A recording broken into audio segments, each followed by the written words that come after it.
told you is God's vision for a family life.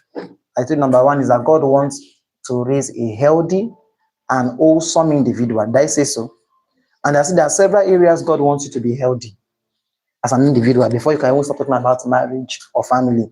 I say you must be healthy spiritually. You know God. You hear from God. You have a prayer life. You have a secret place. I told you that you must be healthy emotionally. And that's one thing some people don't understand. Not every spiritual brother is emotionally matured. What I'm saying now, what I'm saying now. I still came across a clip today, Pastor Wale. Someone barged into the room and saw someone seated. And she started embarrassing the person she met seated. Only for the person she was courting to come inside. And she realized that the person seated was his younger sister. And she had broken his smart TV. Only, do you know the cost range of, can you tell us the cost range of smart TV if you have an idea? So a TV worth that amount because of her anger that she felt the guy was cheating. So if the guy was cheating, is it his TV that is cheating? She took the TV and smashed the TV on the floor. It's when she smashed the TV on the floor and she was done back. Even she realized that the person that she was fighting with is the guy's younger sister. Sometimes, not everybody that speaks in tongues are feeling fine. There's something Pastor K said, and I will not blame him. I won't blame him. He said, church is like hospital, you know. In that hospital, some people are feeling fine. Some people are just admitted and they are getting better. Some people have never been treated once. So in church, there are mad people inside. I'm not joking now. There are mad people inside church. There are mad people there. There are those that are getting better. There are those that have been healed already. There are those that have been healed further. So that you pick someone from church does not mean the person is feeling fine. Someone can be speaking in tongues, but he's not feeling fine. One of the ways to know when people are feeling fine is interact with them at a close range. So people are emotionally immature. And you will need it in marriage. I'm telling you. There are people that the only time you can flow with them is when they are praying. Once they leave that prayer room, is the devil you will see all through. Check out for emotional maturity. Maybe the person lost someone and for 2 weeks he can't talk to you again. Did I kill the person? No. So why is it my problem? So check out for emotional maturity, emotional health. Check out as well for intellectual health. The person must be sound intellectually. Some people in church don't study, they don't read, they don't know anything, they only pray. And the primary way to check out for the intellectual health of people, John prays, is have a conversation with them.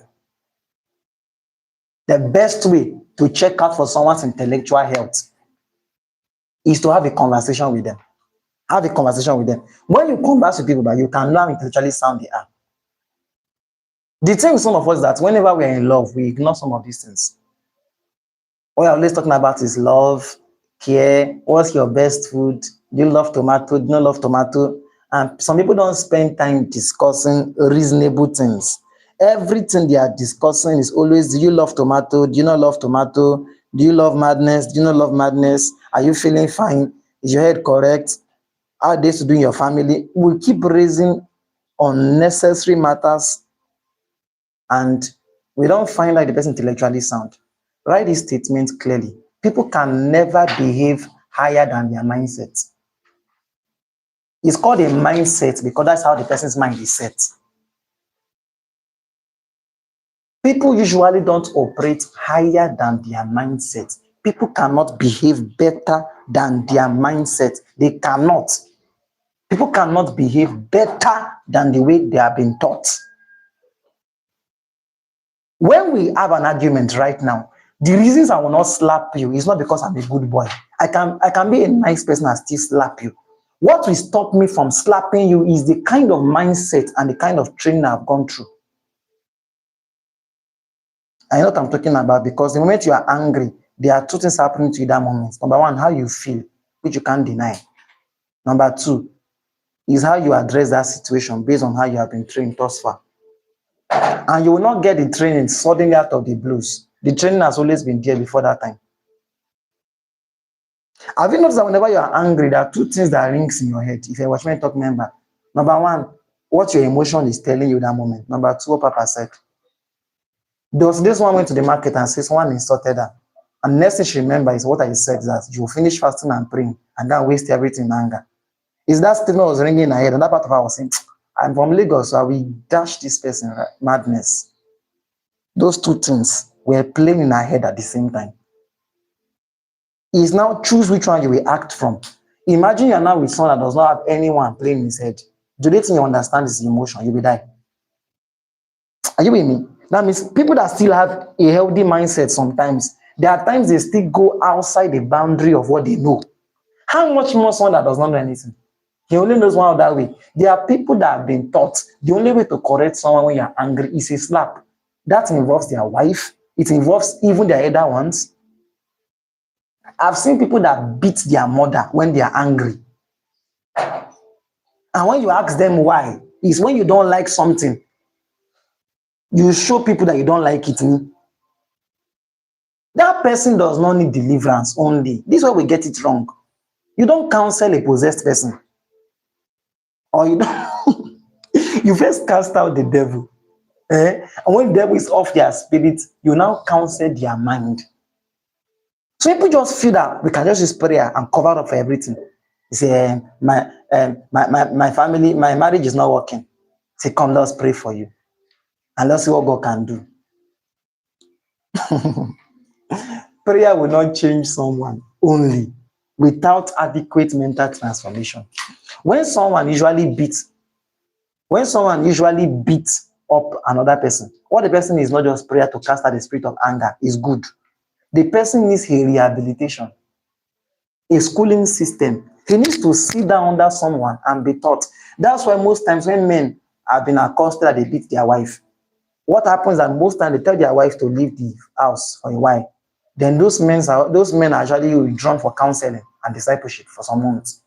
It is when they've ascertained that this man, all the crocodile instead have left, and it's now a safe person to stay with, that they bring back their wives.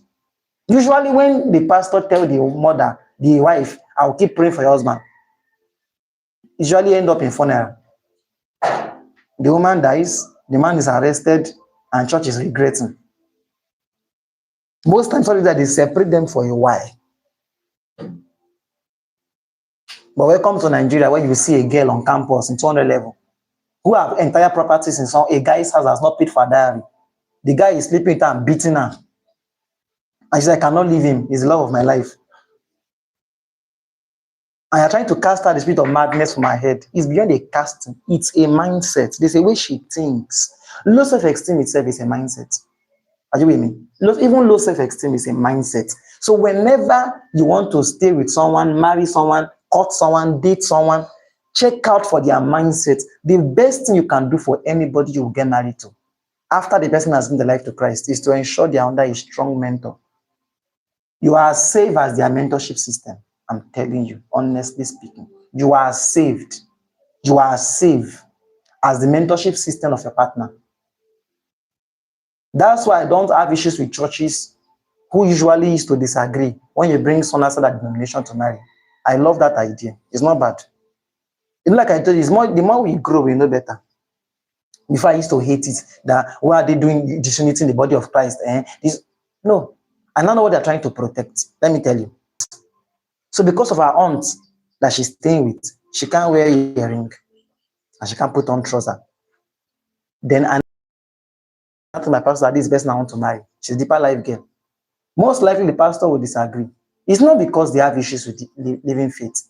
They know that over time, she can bear for a while and dress the way your church wants. But the day you guys become married eventually, pretend stops. This lady will either have to choose, and most times that initial love can be deceitful. Let me explain. Some of those girls, you will not counsel and say, you can't stop wearing trousers. I say, sir, I love him. I've promised him because of him. I will never wear trousers again. I can't do anything because of him. Because of him, I will never wear earring again. Now it is 2 months into the marriage. Is then she's discovering that it is difficult for her to do without trousers. and it becomes a sacrifice she's not willing to pay. So she begins to revisit it. And when the guy is trying to raise dust, what is she saying? You saw me like this before you married me. That's what people usually say. You always say, the person did not see you that way. There was a false hope you gave the person. Sometimes you don't have to say it, you are just acting it. And that's one thing in courtship people should be careful of. Stop giving yourself false hope. Anything you know you're not willing to change, make it obvious. This is my personality and I can't drop this. I'm willing to go until you cut off. It's for your safety later. Don't try to feel you can undo something that you can't. And now, this 3 months down the line, you are choked already. So, I have intellectual, and when I mean intellectual health, it means I'm not going to talk about the mindset of a denomination as per se. I'm trying to say on common grounds. Are you healthy on common grounds? What is common grounds? Common grounds means no matter the kind of clothes, you can't just like an old woman at least. You can't reveal your boss to wear dressing. Are you with me? That is on general common ground as human beings and as responsible human beings. You've come to a point of healthy mindset. Are you with me?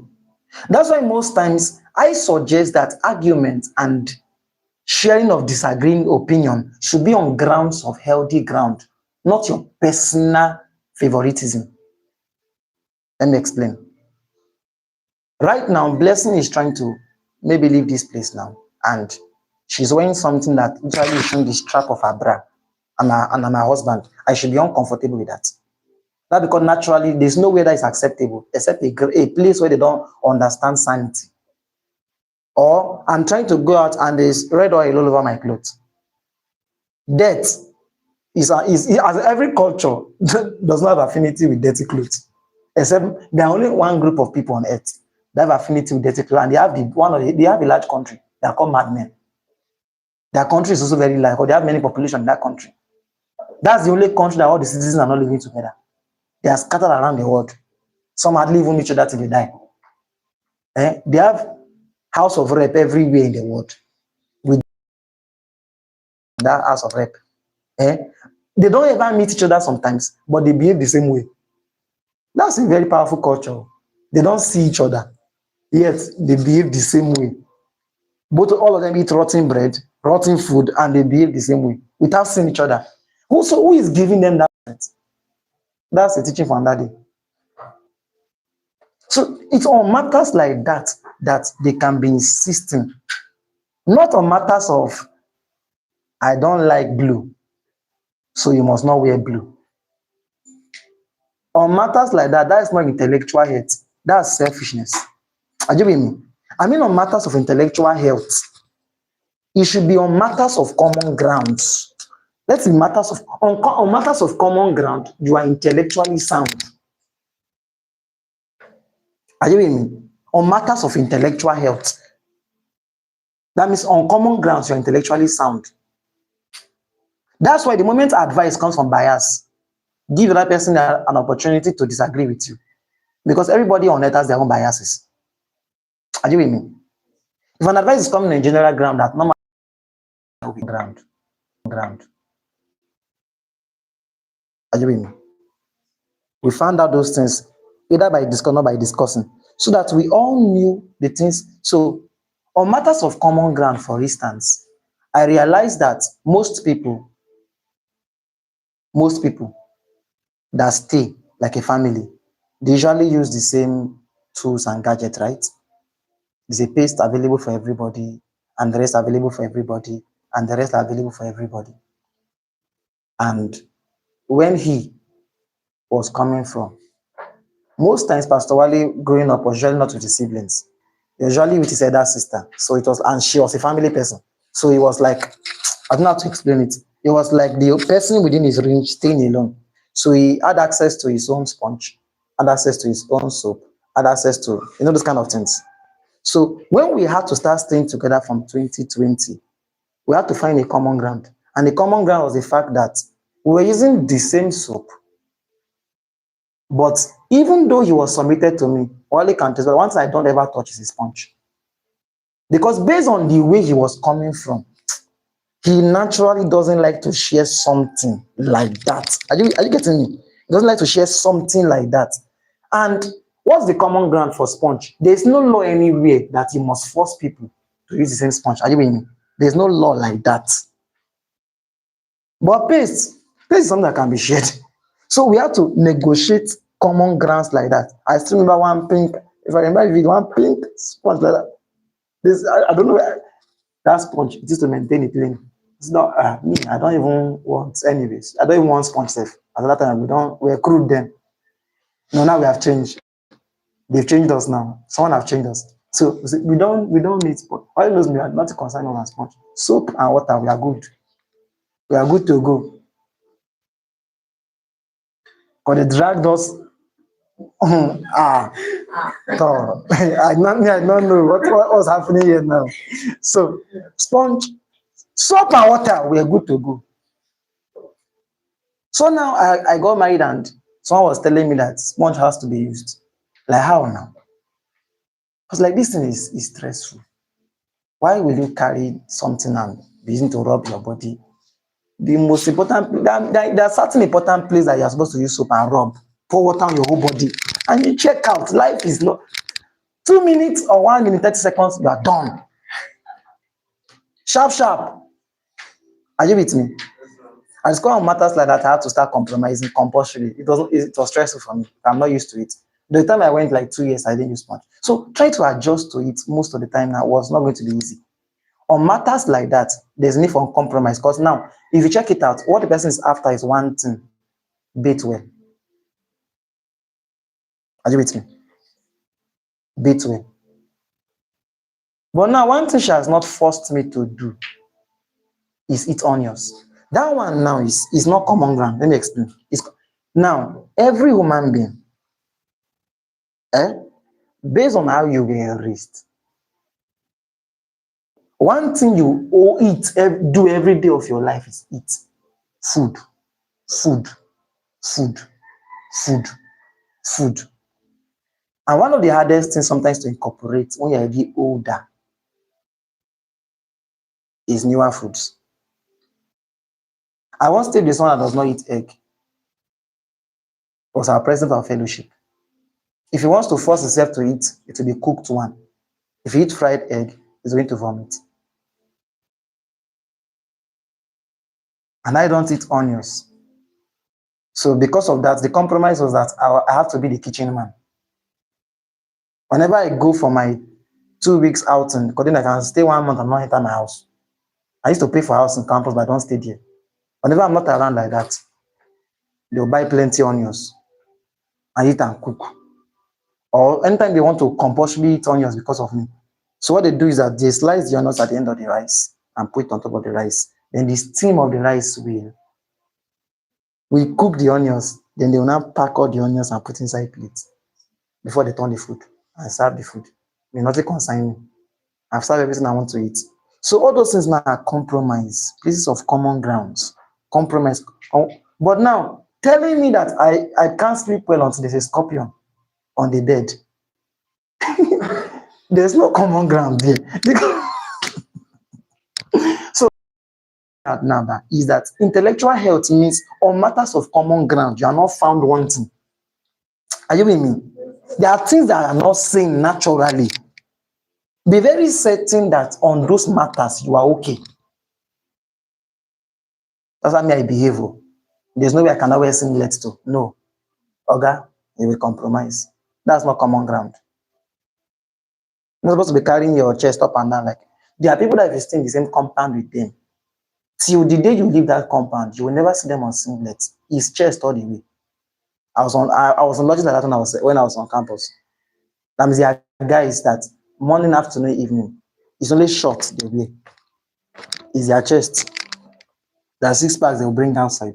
That's why they will cook outside. And they will carry weight, they will play ball. It's as if they have a covenant against polo. Such a person now will get married one day and he will realize that his wife is not going to be comfortable with that. He will be finding it difficult to adjust, like this how I am. But on that matter, it's no matter. Now, as per culture, based on the transforming location he is going to, on matters of common ground, he has to compromise. That means he has to be the one to compromise. Are you with me? On matters of common ground, naturally, generally accepted intellectually.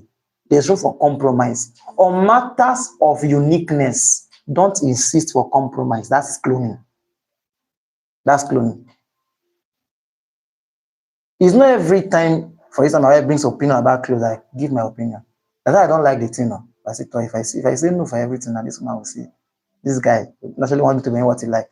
I just say, is that, and also when I ask you, say, oh, see, I know you don't like. When you see that I'm behaving that way, showing that thing, I don't like it, but I don't want to stress her. But the people that every day will come and say, this is what you wear today. This is what you are going to wear today. If you're not wearing, leave my house. No, someone cannot be someone cannot be leaving your house on matter of this what you wear today. Are you with me? This person is not a child. For the past how many years of her life, she was wearing clothes by herself. Do you get me? She was wearing clothes. As when I saw her and liked her, she was not naked. The best is the Kai, babe, I saw one nice clothes in the market, and I know it will fit you. Then see, let me tell you one thing. Whenever you wear this long gown, you look like a witch. Stop wearing it. So pack all your long gown, throw it away. There's one style that me I like on ladies, and that's the only thing you'll be wearing. You are crossing the line. So intellectual health means on matters of general ground, you are not defaulting. No cultured person will eat and leave oil in this place. You go outside in public, eat mango like a madman. No, that on matter of general ground, you will compromise. That one you will compromise. You will compromise. And when you are with someone, that's why mentorship is okay. When you are with someone who is not compromising on matters of general ground, report. You can report the person to the higher authority. So I've been talking to this guy. He brushes once in 3 days. And he does not want to listen to me. But people that usually bring matters of unique ground to me, they'll notice that I'll just laugh. I don't take it serious. I don't you're trespassing. Either for the guy or the ladies. And most times, usually the guys. Because some guys sometimes, but there's a kind of lady they have in their head. And they want to force any lady in their life to look like that. Because that lady was their first crush. All the guys are behaving as I'm talking to them now. They're pretending. Everybody is just pretending. I will repeat myself again so you will hear it. That's all I listen to what I'm saying. That's why you're looking at your phone. The issue with most guys when it comes to matters of unique ground, why they want to change what is not wrong about the lady to adjust to what they want most times, that they have a first crush in their head. Then they get to them no, or it did not work out. And so on that matter, they want the girl to become like that same person. I know someone that once forced a girl to bleach her color. She bleached until she became very fair. Started getting her clothes because of someone that he liked, he loved, and the relationship did not work out. Mentors had to step in and break the relationship so the girl can have peace of mind. She was already losing her sanity. He was trying to just blend her into the girl he could not have.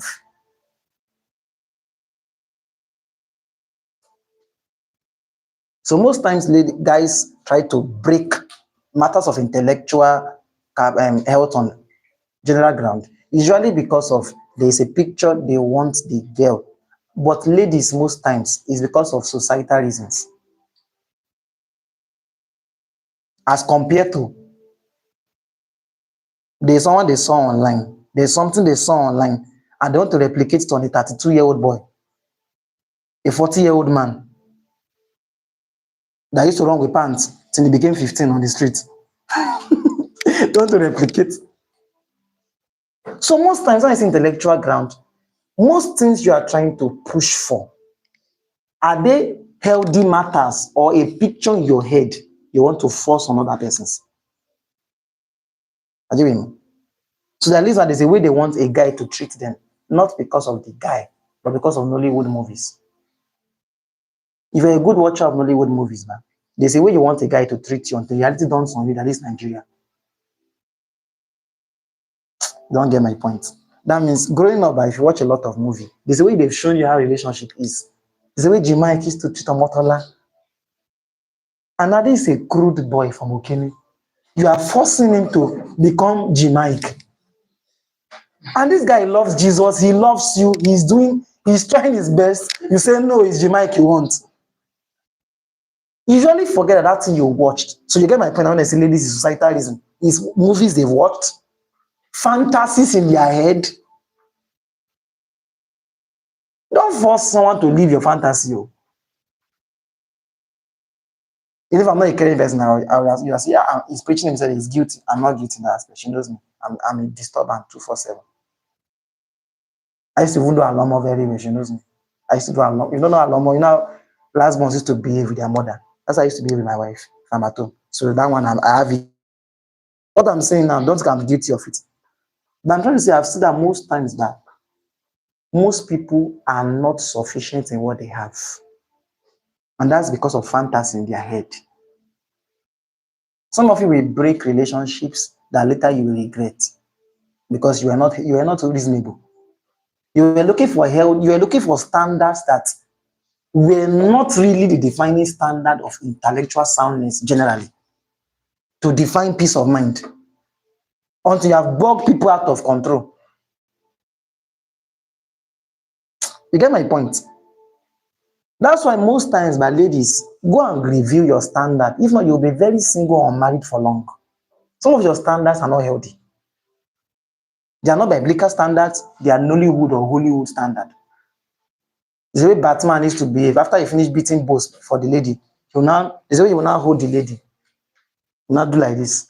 The girl will not put hand. That's someone's wife acting with someone's husband in a movie.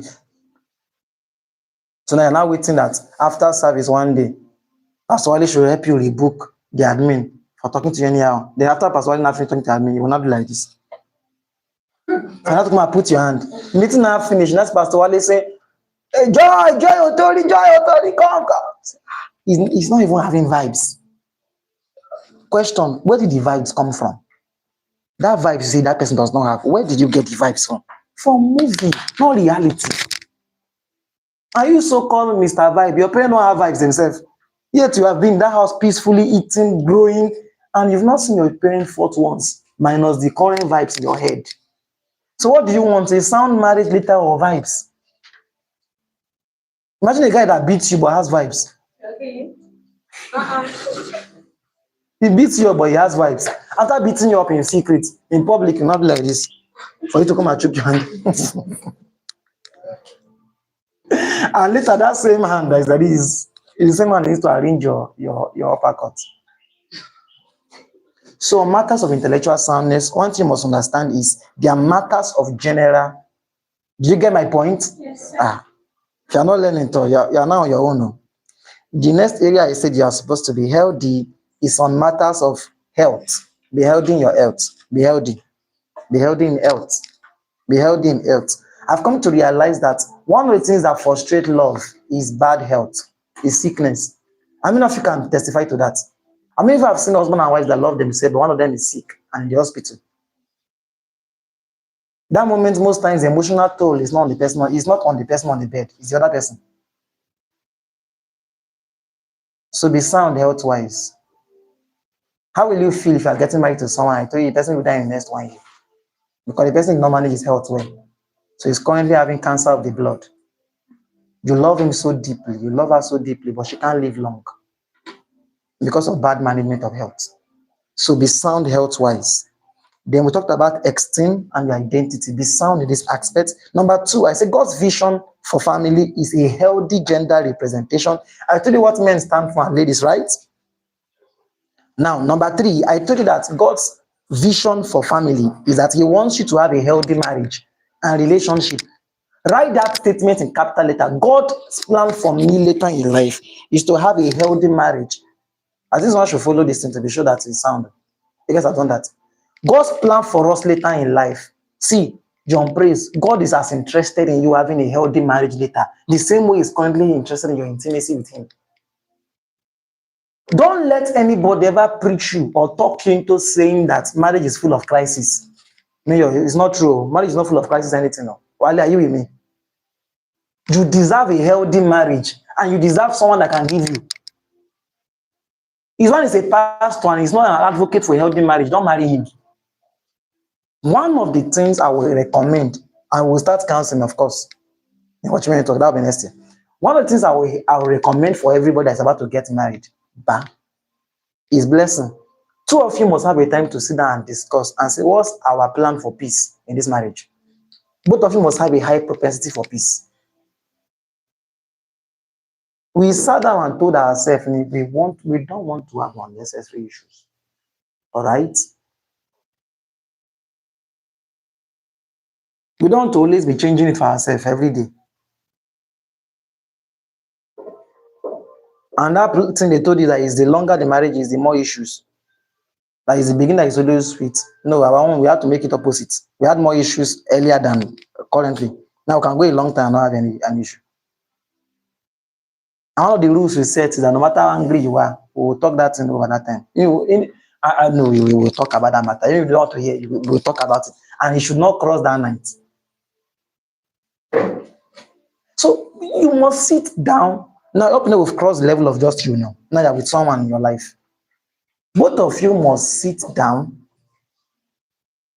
The one time I found out some people had issues more than one day, no, I changed it for the two persons. That I changed it for them. I seriously changed. I said, no, you don't know. No, it's not, you're not submitted to this house. No, you guys are not, you're not submitted to this house. It's not this house. You're submitted to this house. Two of us are not staying in one house together. Don't do that kind of nonsense. You are not staying together. You can't do that kind of nonsense. You don't know that there's more issues when you're together physically. If you can't manage when you're apart, you don't know. That guy that whenever he gets you angry, he used to feel like he's a madman. That madman is not in your bedroom. He gets you angry and he ignores you and he's putting earpiece and he's saying, I've got a reason. Who?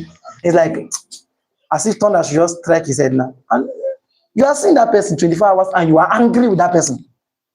And the person is using to watch film. The person is calling on loud call. Hello? Oh yeah, bring that thing. Person now buy puff and not give it to it again. Still eat it in your front. And is angry. That's when you realize some of you, but you have propensity to poison someone. You have to cook that person's food that same night. And you're just 100 naira away to end his life. You just have to spray one or two. And this person will just die peacefully. And not even know what killed him. You can put slow poison in the food and you die after 2 months. And nobody will trace it back to you. Is there some of you that the Holy Ghost you have to go and check again. It's low budget Holy Ghost you have. So if you have low budget Holy Ghost, because marriage will test your patience, it will stretch you, it will test your maturity. But I'm trying to tell you now, sit down with the person you'll be getting married to or you're married to. If you're already married and you're following us life, sit down with your partner and you guys should discuss it. Me, I don't like wahala. I have a high propensity for peace. What's our plan around peace? Don't say it will sort itself. No, it doesn't sort itself. It's usually discussed, agreed. Put some principles around, put some systems around. Marriage is beautiful. Even with little issues, it's very beautiful.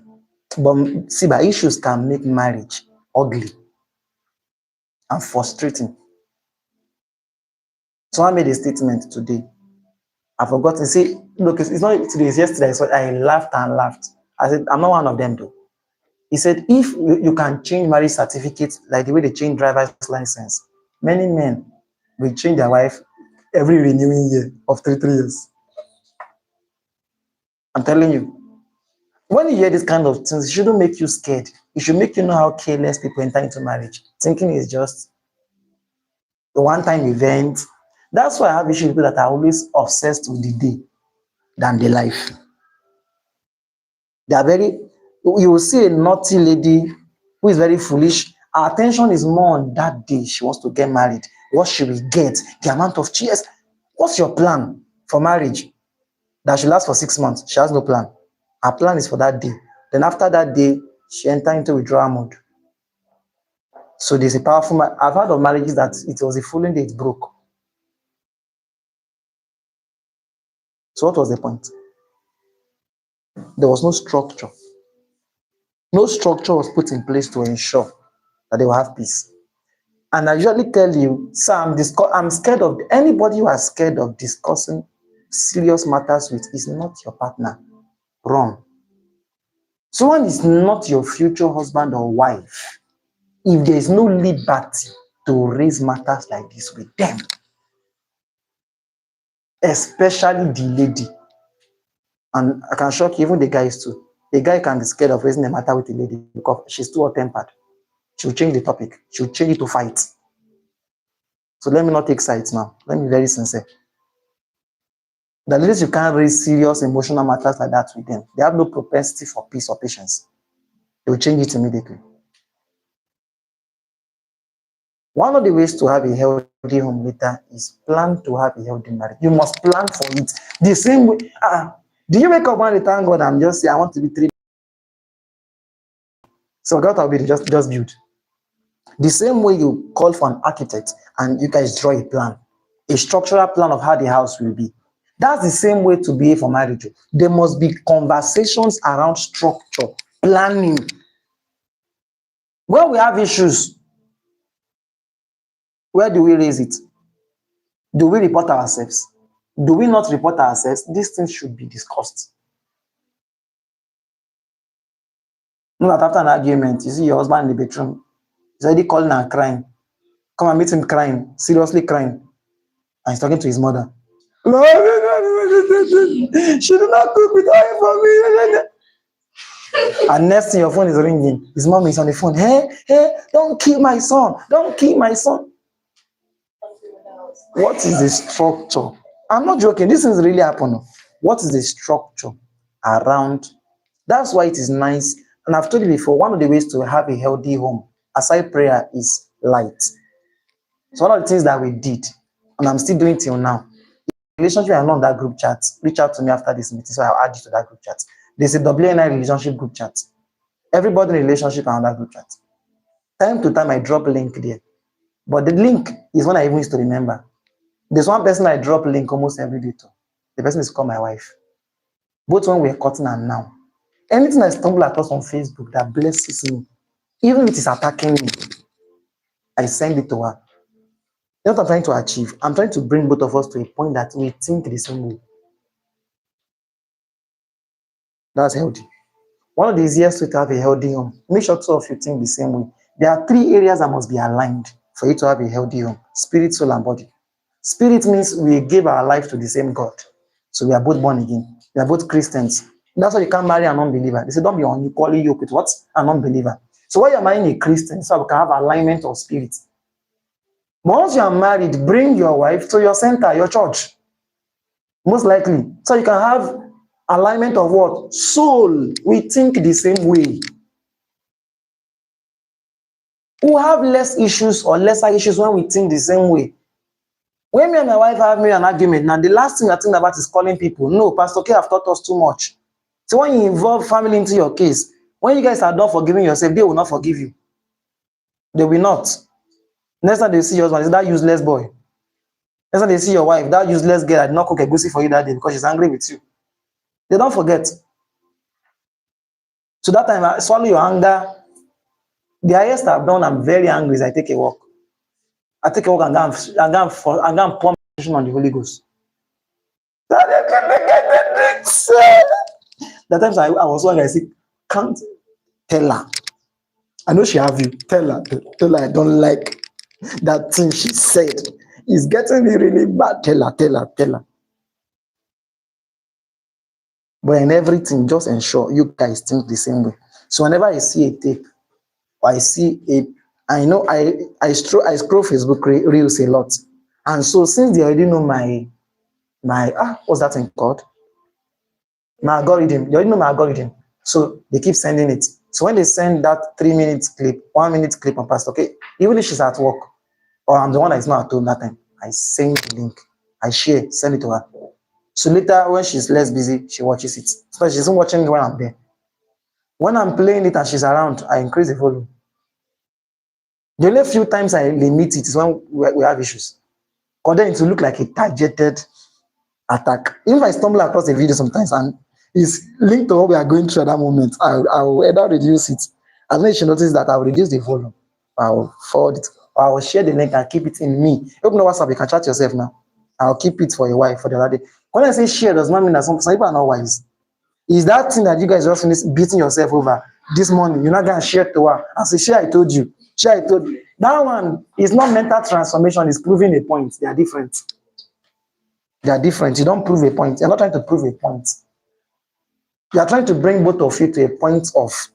And usually the person that should be majorly responsible for this should be the guy. Take responsibility for you guys' mental transformation. This is why it is better when the lady is more, you are more healthy in your mindset. You stumble across someone that is healthy. Who do we not follow in this house? Decide those things. Who are those we don't follow? One thing you must not joke with. This one now, under intellectual, I talked about that time back. This one now, the person does not have an exclusive right to this one I'm about to talk about now. You have the right to influence it. The guy or the lady, mentors. Mentors are responsible for the construction of the mindset of a partner.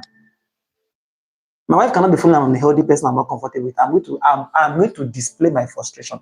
On matters as serious as that, she doesn't give in a reporter straight up. That one is a serious matter. Because when you follow people over time, you think like them. You carry their mindset and the way they think. So she can't be following a feminist now. I'll say, don't worry. I don't have to feel like as if I'm trying to. I will break into I will break into it. Then she can't see me listening to a man that say, beat her, blow her nose, let her know you are stronger. I say, and then I thought now you will not. No, talk. There are matters on mental transformation are matters that will affect the health of your marriage later. So both of you can gamble around that area. You stumble across a powerful book on relationship and marriage to keep a healthy family, share with the person. Sir, give me a big red sign for a guy or a lady. Whenever you share a book, you say, okay, I'll read it. After tomorrow, have you read it? No. Ladies do this more. They will be with a guy that is not serious. It doesn't have.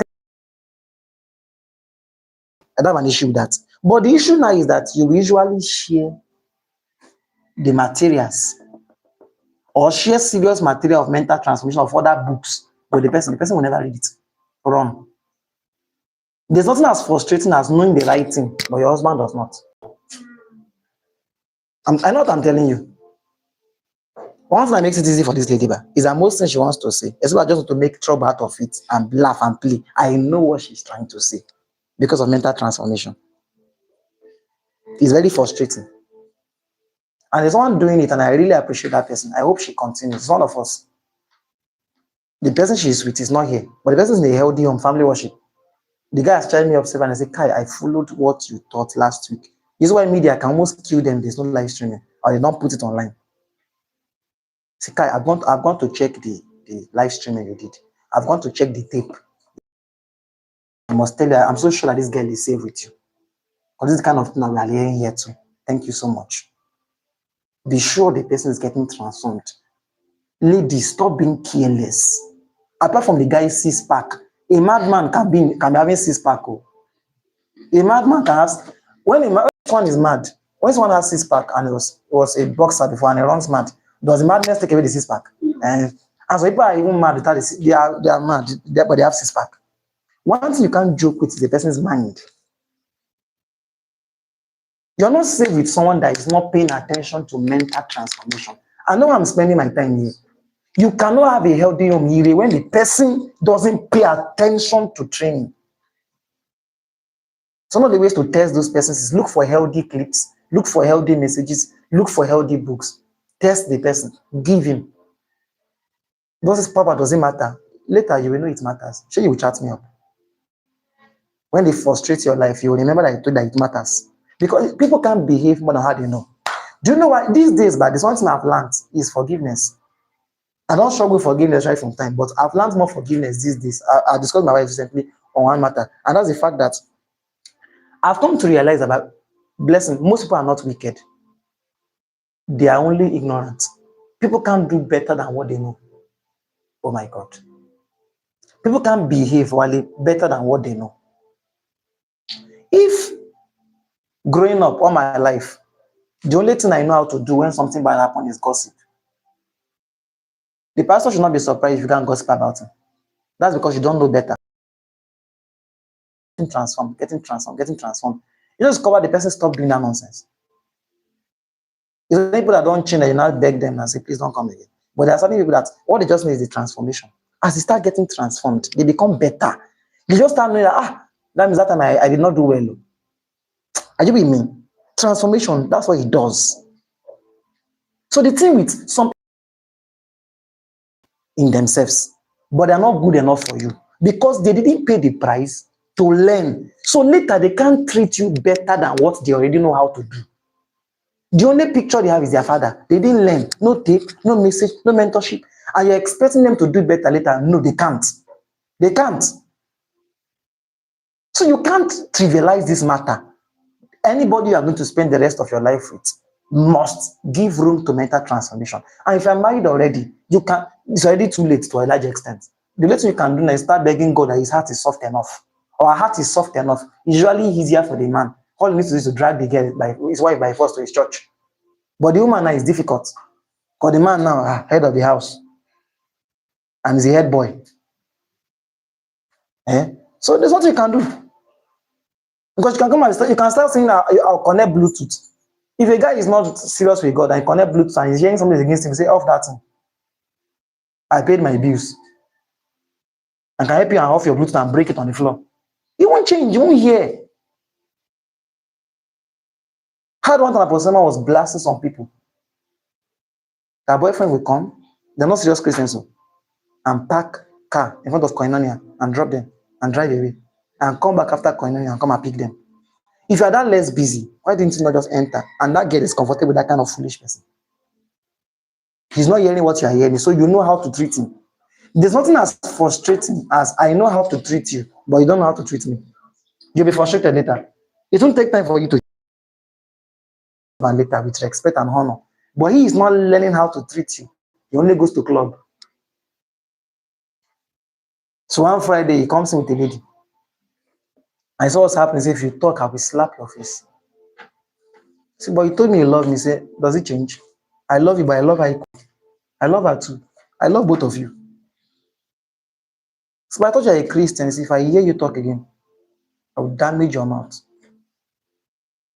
He doesn't know how to treat you better because he never sat down under discipleship anywhere, mentorship anywhere, and he never learned how to behave. So one of the safest way to have a healthy home is ensure that your partner currently, if you are married, or your future partner is under a sound system of discipleship. Because even under listening to a healthy father, you will still chop stone sometimes. How much more the person is not listening? That means, rice, local rice, you will still chop stone back. But someone that is not sitting under mentorship, should I shock you? It is the stone that you will chop rice. That means it's stone that you are eating. Then it's by mistake you chop rice sometimes. You are eating a pot of stone with small rice. It's consistent for you to be eating stone. It's crude. No transformation, no change. But Papa is nice. Niceness does not keep marriage. It's sense.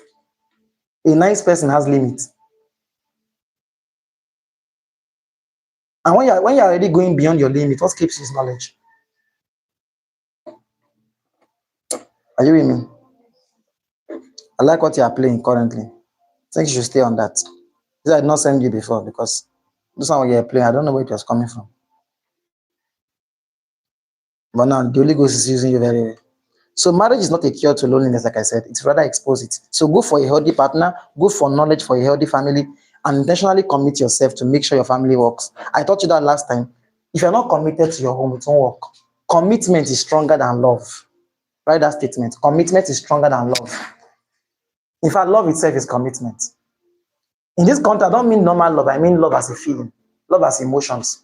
It's not the time you'll be emotionally connected to the person that you're married to or you're in a relationship with. There are times you wake up and look at Daniel and say, when did I start cutting this stupid boy? Yes, it happens. Naturally, it will happen. It's not every day you wake up and say, can you see how blessing is fine? There are days she's not fine. Say, am I blind? This girl, whoa. As compared to some other girls, I want to. It happens. What will make you to still become faithful to that person is commitment.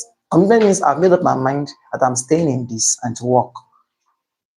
If it's not there, you must divorce. Nothing will stop it. It's not if, it's when.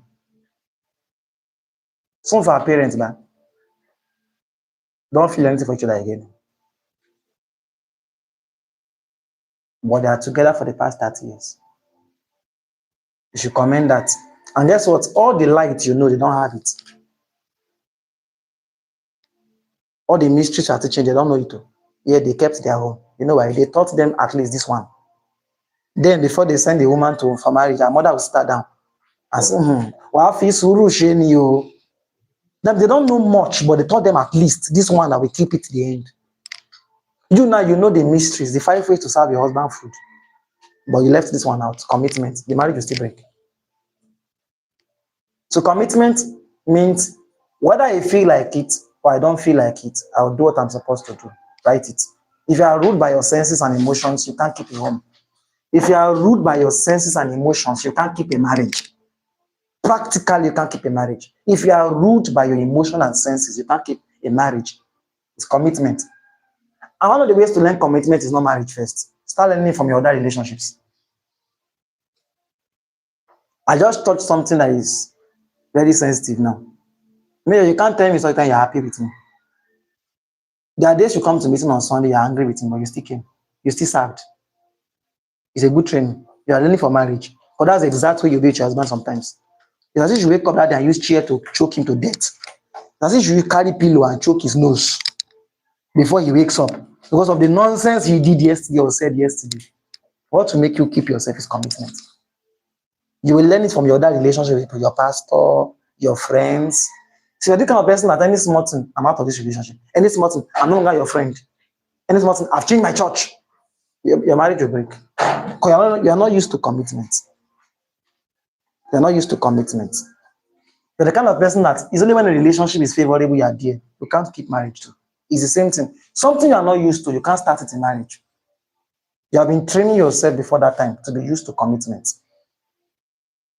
If I'm left to my opinion, there's people that I would have pursued from Watchmen Talk. There's people that I would have beaten to death. At least by now, if I could behave the way I feel sometimes, Pastor Ali would have been dead since 2023 or 2022. I would have killed him a long time ago. There were days I woke up and I came out to pray when we were together and look at him sleeping so innocently. I said, why is this guy still alive? Based on these things you've done to me. Some annoying things, and I look at the young man. And the following year, we'll carry rent and pay together again and stay. It's training. Because the time will come, I will stay with someone for like 60 years, 70 years, 80 years. I'm not used to it. I'm telling you. Anything your roommate is doing to you now is small. I'm telling you, marry first. Marry first. You will see someone that is different from you in your space. All of you that say, I don't like staying if you had to just you don't know what you are doing to yourself. It's when you get married, you regret. It's when you get married, you will regret that you stayed alone throughout your campus days. Because the first time someone is infiltrating your space, someone is just as person taking no permission because we are married. Sometimes you have to remind yourself you are married. It took me time. So I wake up and remember and say, wait, what was the lady doing in this house? I'm married. I say, but nothing has changed. That means I don't have any special feeling. There's no special marriage feeling. Even 21st of December, I didn't feel any special feeling. After the vows, I will finish everything. I was like, how feeling that crown will come to my head. I'll just start feeling wings. Just nothing. It's when we posted on Facebook and I stumbled across and say, wait, I'm married. It's not to go out. Like, wait, no special feeling. I'm telling you, it's a special feeling. Not marriage just do something to you. A garment will just appear. A maturity will just appear that it's not there before. It's a lie. It's the same with you. You only just added a ring and bring someone into your house. Or someone is now your. That's how it is. That means if you were a foolish person, you're not a foolish person with ring. With someone else in the house. It's then it dawned on me that if you're not committed to keeping this thing, to not work. So maybe you guys are done gisting, you'll not be checking time. Are you not going home? And the girl is not going home. And the person just goes and go and lie down on your bed with boldness, like my bed. You know that kind of feeling. Like someone goes to you cook in the kitchen as a lady, someone goes there and turn food and is scraping your pot. Like, I don't like my pot to be kept this way. I don't like scraping my pot. And tomorrow you are repeating it again. And next tomorrow you are repeating it again. And 3 days later you are repeating it again.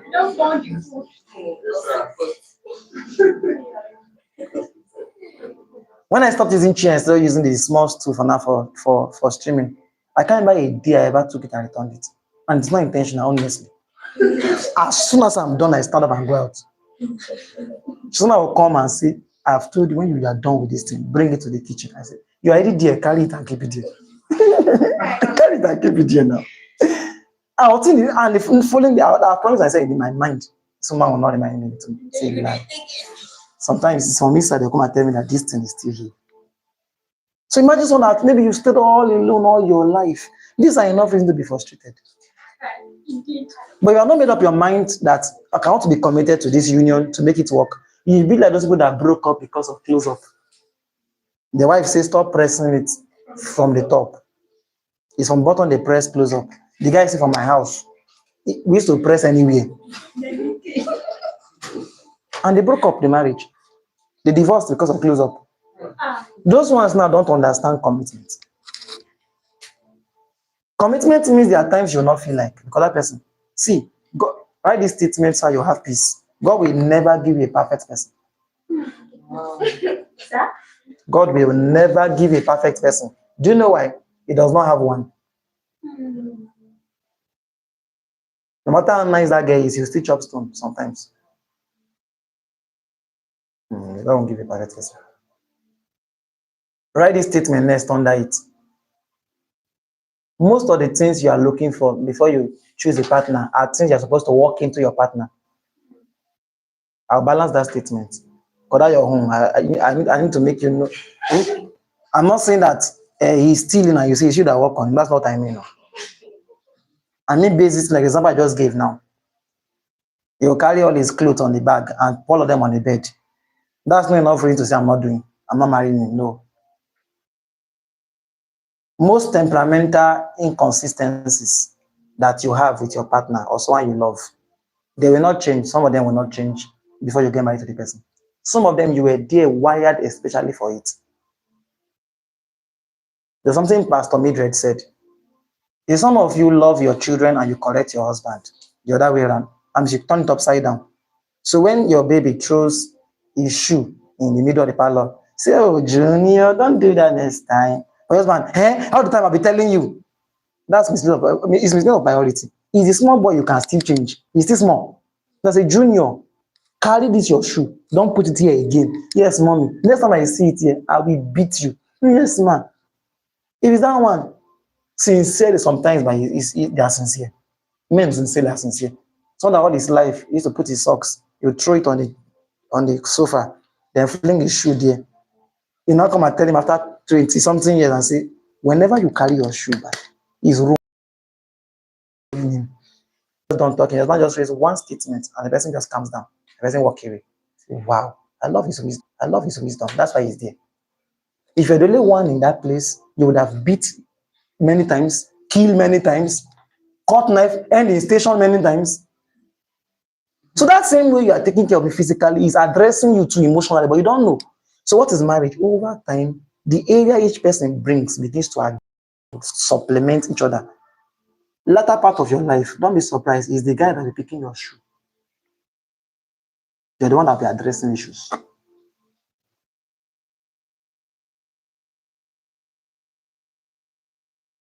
Our won't even happen quite fast. Our temperamental shift happen fast. I'm telling you. That means we switched sides early enough, less than 1 year, we switch some sides. Sometimes I'll do sometimes, but this person is the melancholy, why am I the one doing it?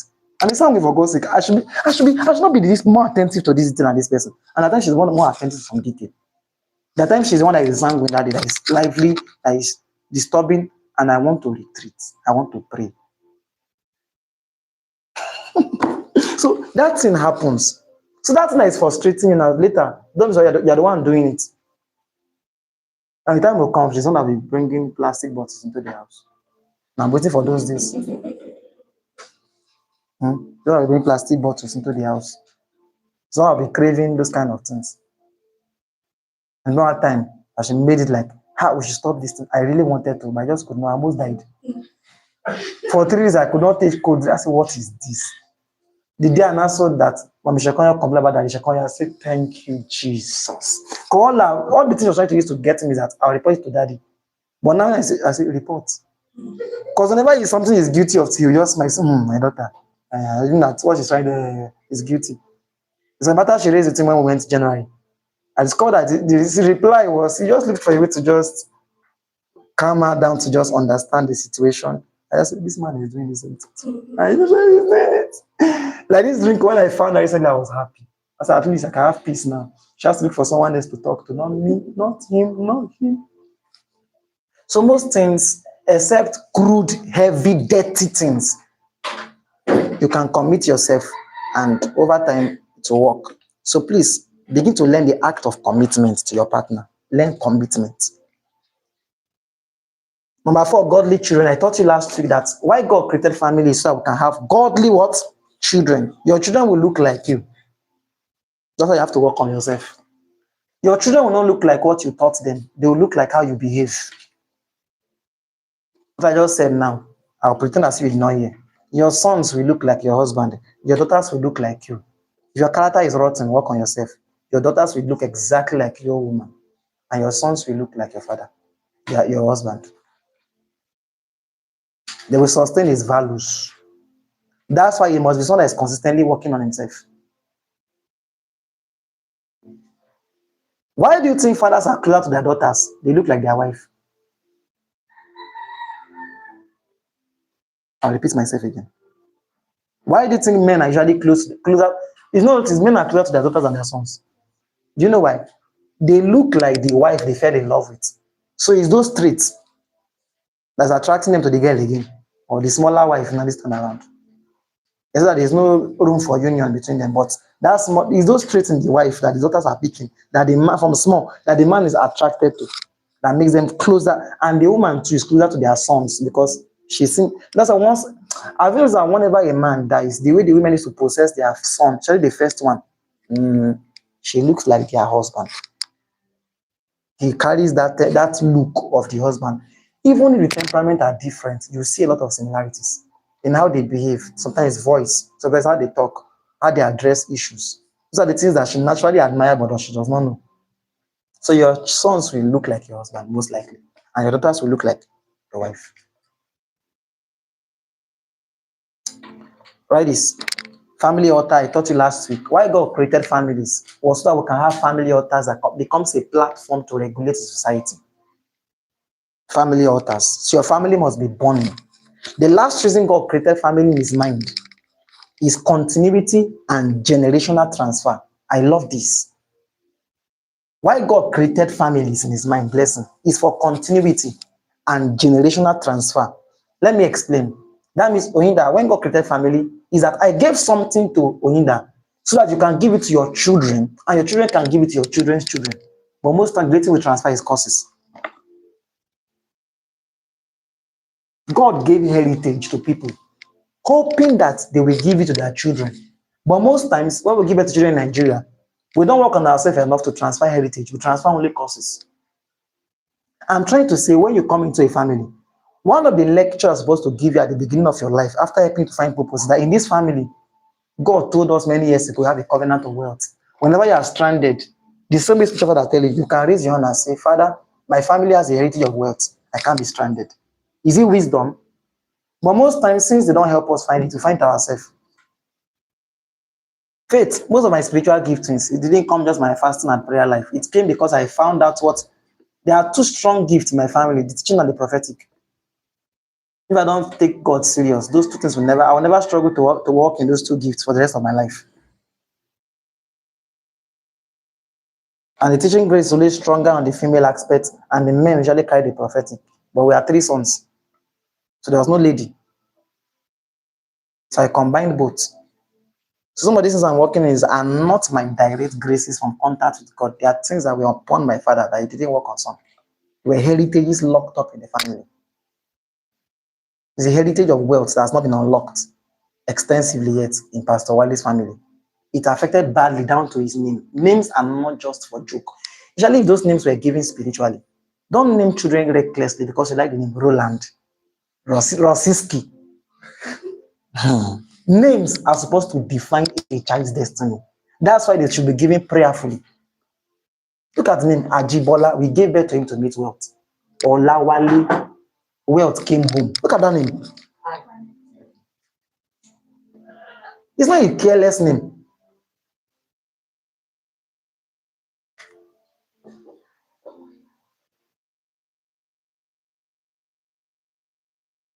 Pastor Wale has known me for some years. I've entered into trouble many times in my life. My name is Ebenezer. That means if the help of God is not in my life, that I would have died. His help. Always in trouble, always coming out, always in trouble. I've entered Twinker's trouble before. That's MMM. I've entered their trouble before. Tomiwa. And Tomiwa means he brought it to me. God, follow me. But that scripture that they call, the only place in particular that is Tomiwa is that place that Isaac asked Esau, how come you brought that thing quickly? And that says, God, I brought it on me. That is God, I brought it quickly. So that's not, begin to find out the events around your name, around your family. That was the idea. Your family is supposed to design their heritage and give you a name and trace your name to that heritage as well. And it begins to affect your reality. So a blessing is not a cost person. Happiness is not always found. Joy is not always frustrated. Daniel is not always scared of dog. Daniel is scared of dog. And that Daniel was in lion's den. But this one is scared of dog. Is even away from cockroach and goat? No. So families are supposed to be God's system of transfer. I've told you before, when God wants to do something, he starts with a man. He brings a woman to marry the man. So that that thing that God is starting with that man can continue for generations. No vision was meant to die with one man. It's not a vision. A sign that something is a vision is that it is transgenerational. Both spiritual children and physical children, God give them to people so that they can be transfer of heritages. And there are two things every generation. Number one, precept. Number two, mantus. Number one, precept. Number two, mantus. Precept means teachings. Ebenezer, in this family, this is how we don't behave. Both spiritual and physical, you teach them. E.g., in the colonial family, we don't insult fathers. No matter how angry we are. Who transferred that teaching to us? Mayor, Apostle Seman, he gave it to Apostle Jonathan. Apostle Jonathan gave it to us. So no matter how angry we are, we don't insult fathers on pulpit in this lineage. If you are here and you believe that way, you don't understand this lineage. So that's the spiritual aspect. Physically, too, they're supposed to have told you in the other community with family that in this family, one of the things that fight us is lust. When we start getting a bit older, we run away from boys. If not, you'll bring. Most times we just leave children carelessly, and that's one thing we don't do in Nigeria I don't like. The girl start getting close to a boy. What's the next thing? You slap her, you beat her. That's not to teach people. Sit her down and explain to her, this is why I'm beating you like this. Some of us, if God did not help us, our life will scatter. God, they didn't teach us anything, they didn't explain anything to us. We found out by ourselves. It's bad. When you transgenerational transfer means you will transfer both precepts and also transfer mantles. So when you have checked the battles in the family so far, when you give birth to children at age 3, 4, start calling them already. Okay. Start calling them already. Age 2, age 3, age 4, you're already telling them. You're already explaining to them already. You're already explaining to them already. From age 2, age 3, age 4. You call your child and say, in this family, we've noticed that there is a strong spirit of wealth in this family. Me, I'm sitting down. I don't know what you guys are doing that are distracting people this much. You can do this without distracting them. So I've noticed that in this family, we have a strong spirit of wealth. Okay, mommy. But we've noticed also that how God powers that wealth is that we do church projects. And I say, but I've noticed that you, Ebenezer, you are very stingy. I'll give you offering, you're going to buy biscuits. Because most times your weakness will be the exact opposite of what God wants to do in your life. Because that was Satan's plan to lead you into destiny. You put your weakness as the opposite of what God wants to do in your life.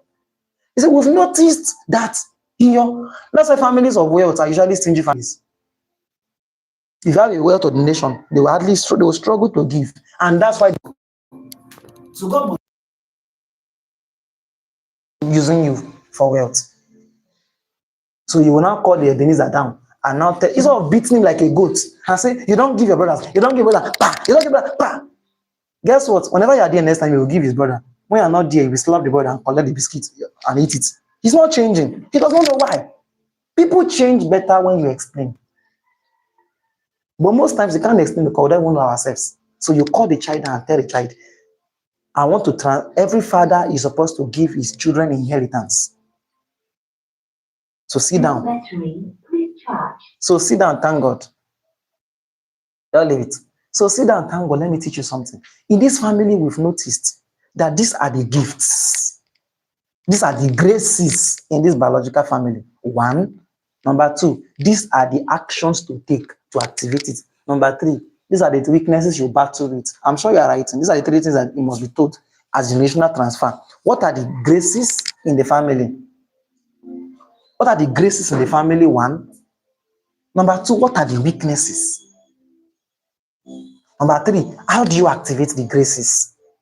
If they don't teach you this thing till age 28, you'll be praying to learn it. This is why we struggle. If from small, they would have told you. Imagine some of you are a big person from when you're 10 years. They already told you everything you need to know. You always find your daughter behind the house with boys, touching her. Tell her, call her, sit her down. Say, Sarah, in this family, we have a strong prophetic grace. Even if you're not going into ministry.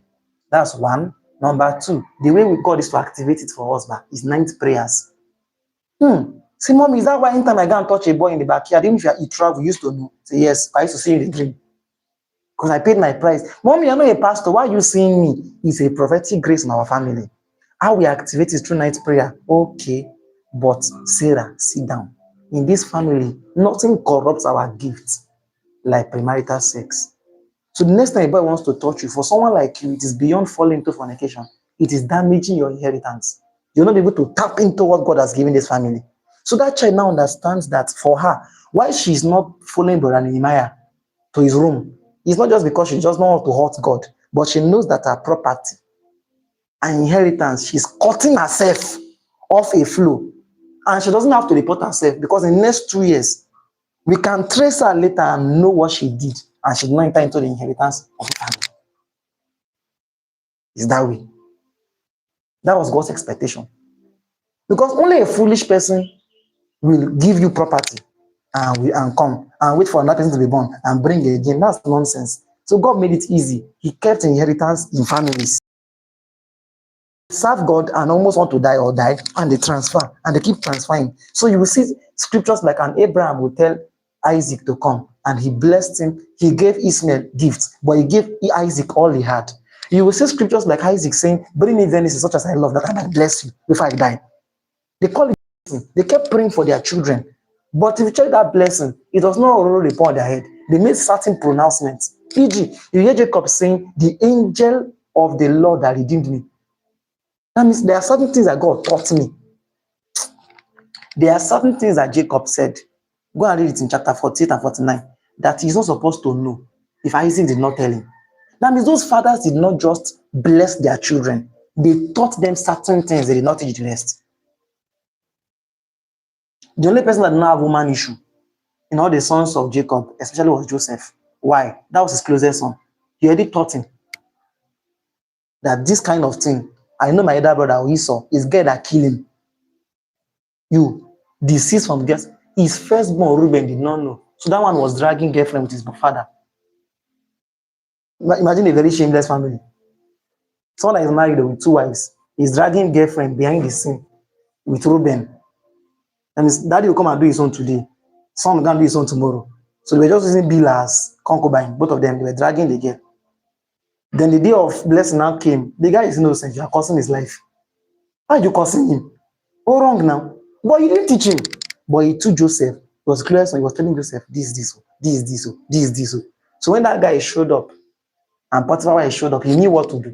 No, my dad told me that the time will come, something like this will try to happen, that will come and contend for the inheritance, I should run. That was why he was willing to run away. He was taught. They were well taught. When you don't tell them they will do it, you are wrong. It's when you don't tell them they will do it. Later they will fall victim, and that's why I'm just telling them that, this kind of attacks. So what do you want me to do now? When I didn't have scars on my body. So I believe some of those parents, they are called actually and tell that in this family, there's a trend.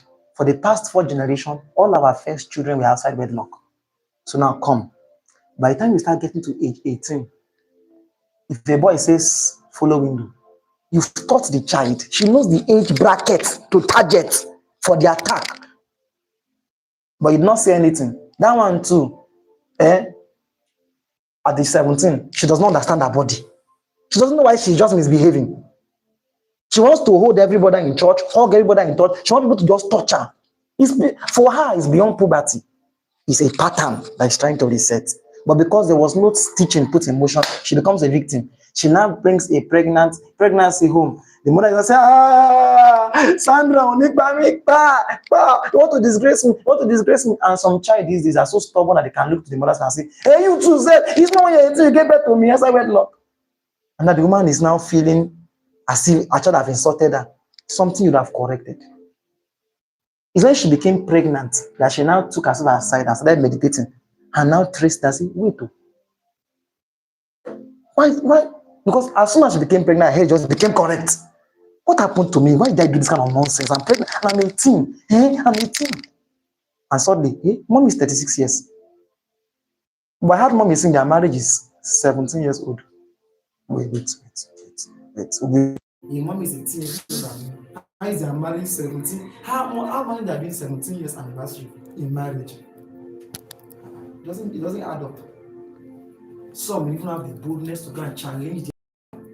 That one will now still deny it. Say, hey, mommy, I want to ask a question. What's that? She's cutting pepper. Say, hey, mommy, you say your wedding anniversary is 17 years this year. Say, yes. Say, what's the issue? But mommy, I'm 18 years. The next time I hear you talk that thing, I will slap your face. You're very stupid. Yes, ma'am. I'm very stupid. Yes, ma'am. She is trying to find out something. Sit that child, educate her. Say, yes, you are right. I was a family sister like you. I love Jesus. When I became 17, all the world catch fire. In fact, it's not your father that gave birth to you. It's Elder Nelson. Elder Nelson is your father. Say, mommy, no wonder. This one boy called Nelson, I'm liking now. Don't like him. Don't like him. So you transfer heritages of graces. You transfer heritages of precepts. You transfer heritages of warnings.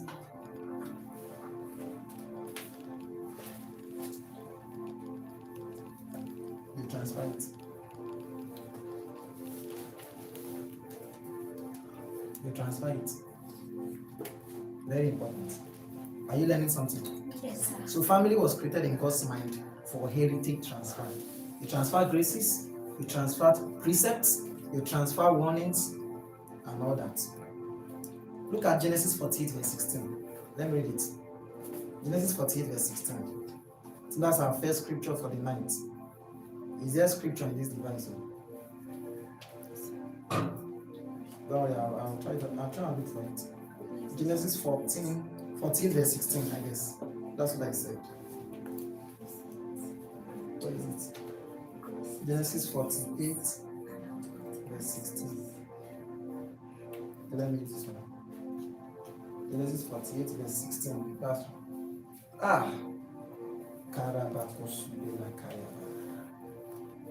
They don't know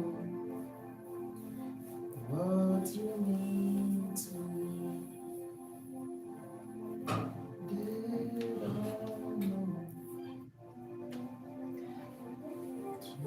The angel who has delivered me from all harm, may he bless these boys. Look at it. See the prayer that Jacob is praying. That means every bad thing that happened to me. Why he wanted to kill me and could not kill me? Why all those things happened to me? Why Laban wanted to destroy me and could not destroy me? There was an angel God sent to this family. This is not a pastor talking now.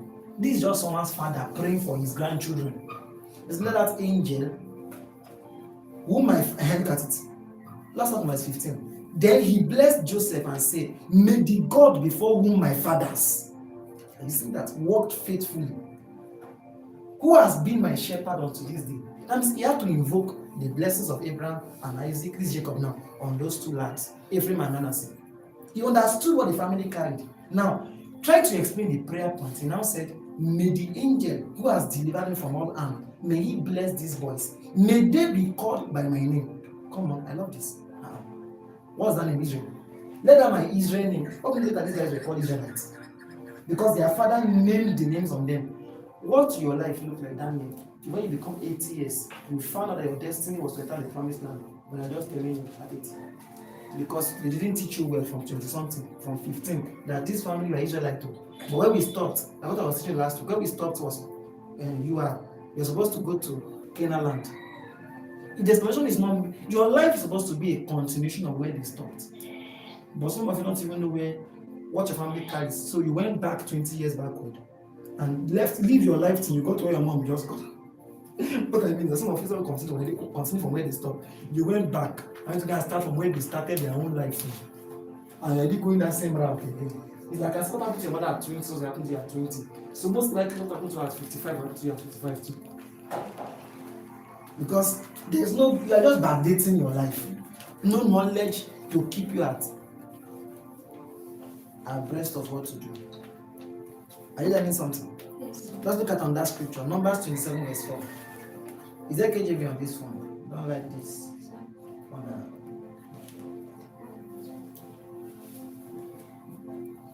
This is it. It's KJV on it. Okay, there's no KJV.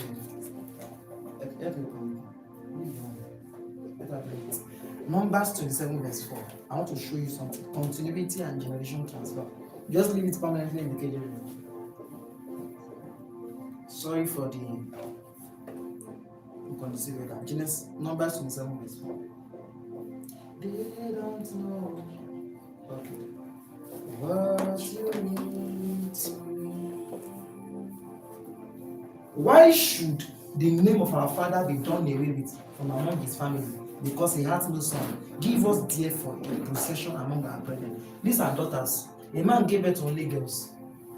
They were not sharing property and they let them out. They now came to me, Muslims, what kind of nonsense is that? Is it because we are just girls that we don't have property? I brought this scripture to teach you that whether you're a son or daughter, you have inheritance. In fact, it's wisdom for you to get your inheritance before you go to your husband's house. This is why a woman is one bringing 9,000. But we didn't catch the light. You know, he said one shall chase 1,000 and two will put 10,000 to flight. Have you wondered who is bringing 9,000? Is the woman. Do you know why? She's the only one receiving from two places. Our home and your home. She's combining two inheritances and bringing it for you. But she's not a serious person, she'll come empty.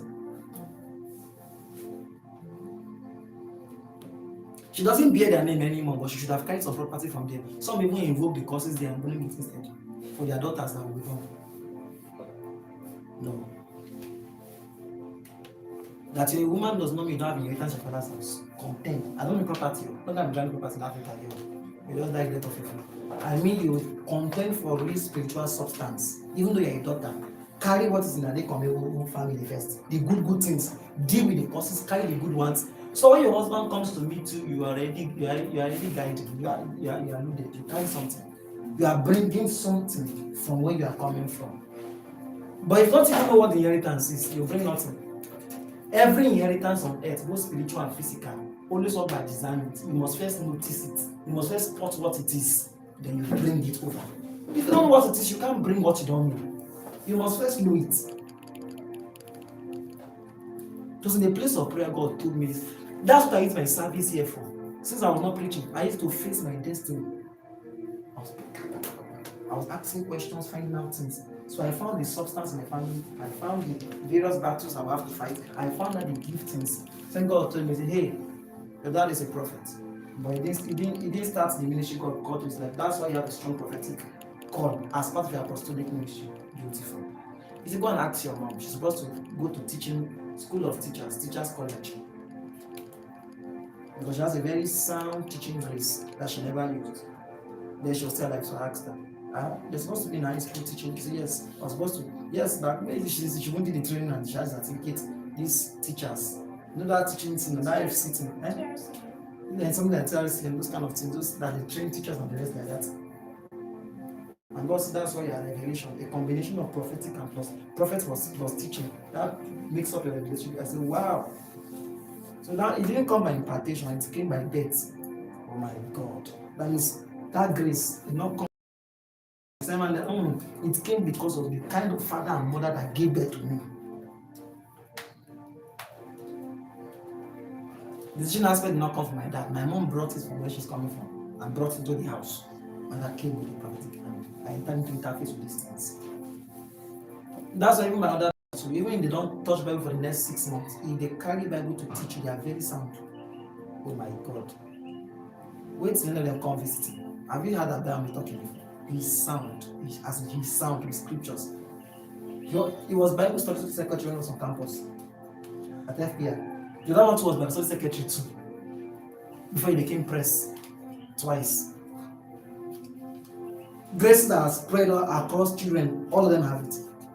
But now, the one that labors on it will be better than the rest. But they will still be facets. And so when you are born, you will notice that grace glistering somehow. But it's best that stretch himself the most, that will break into the possibilities more. But everybody will have a fraction of it. So what is that widespread grace you notice in your family people?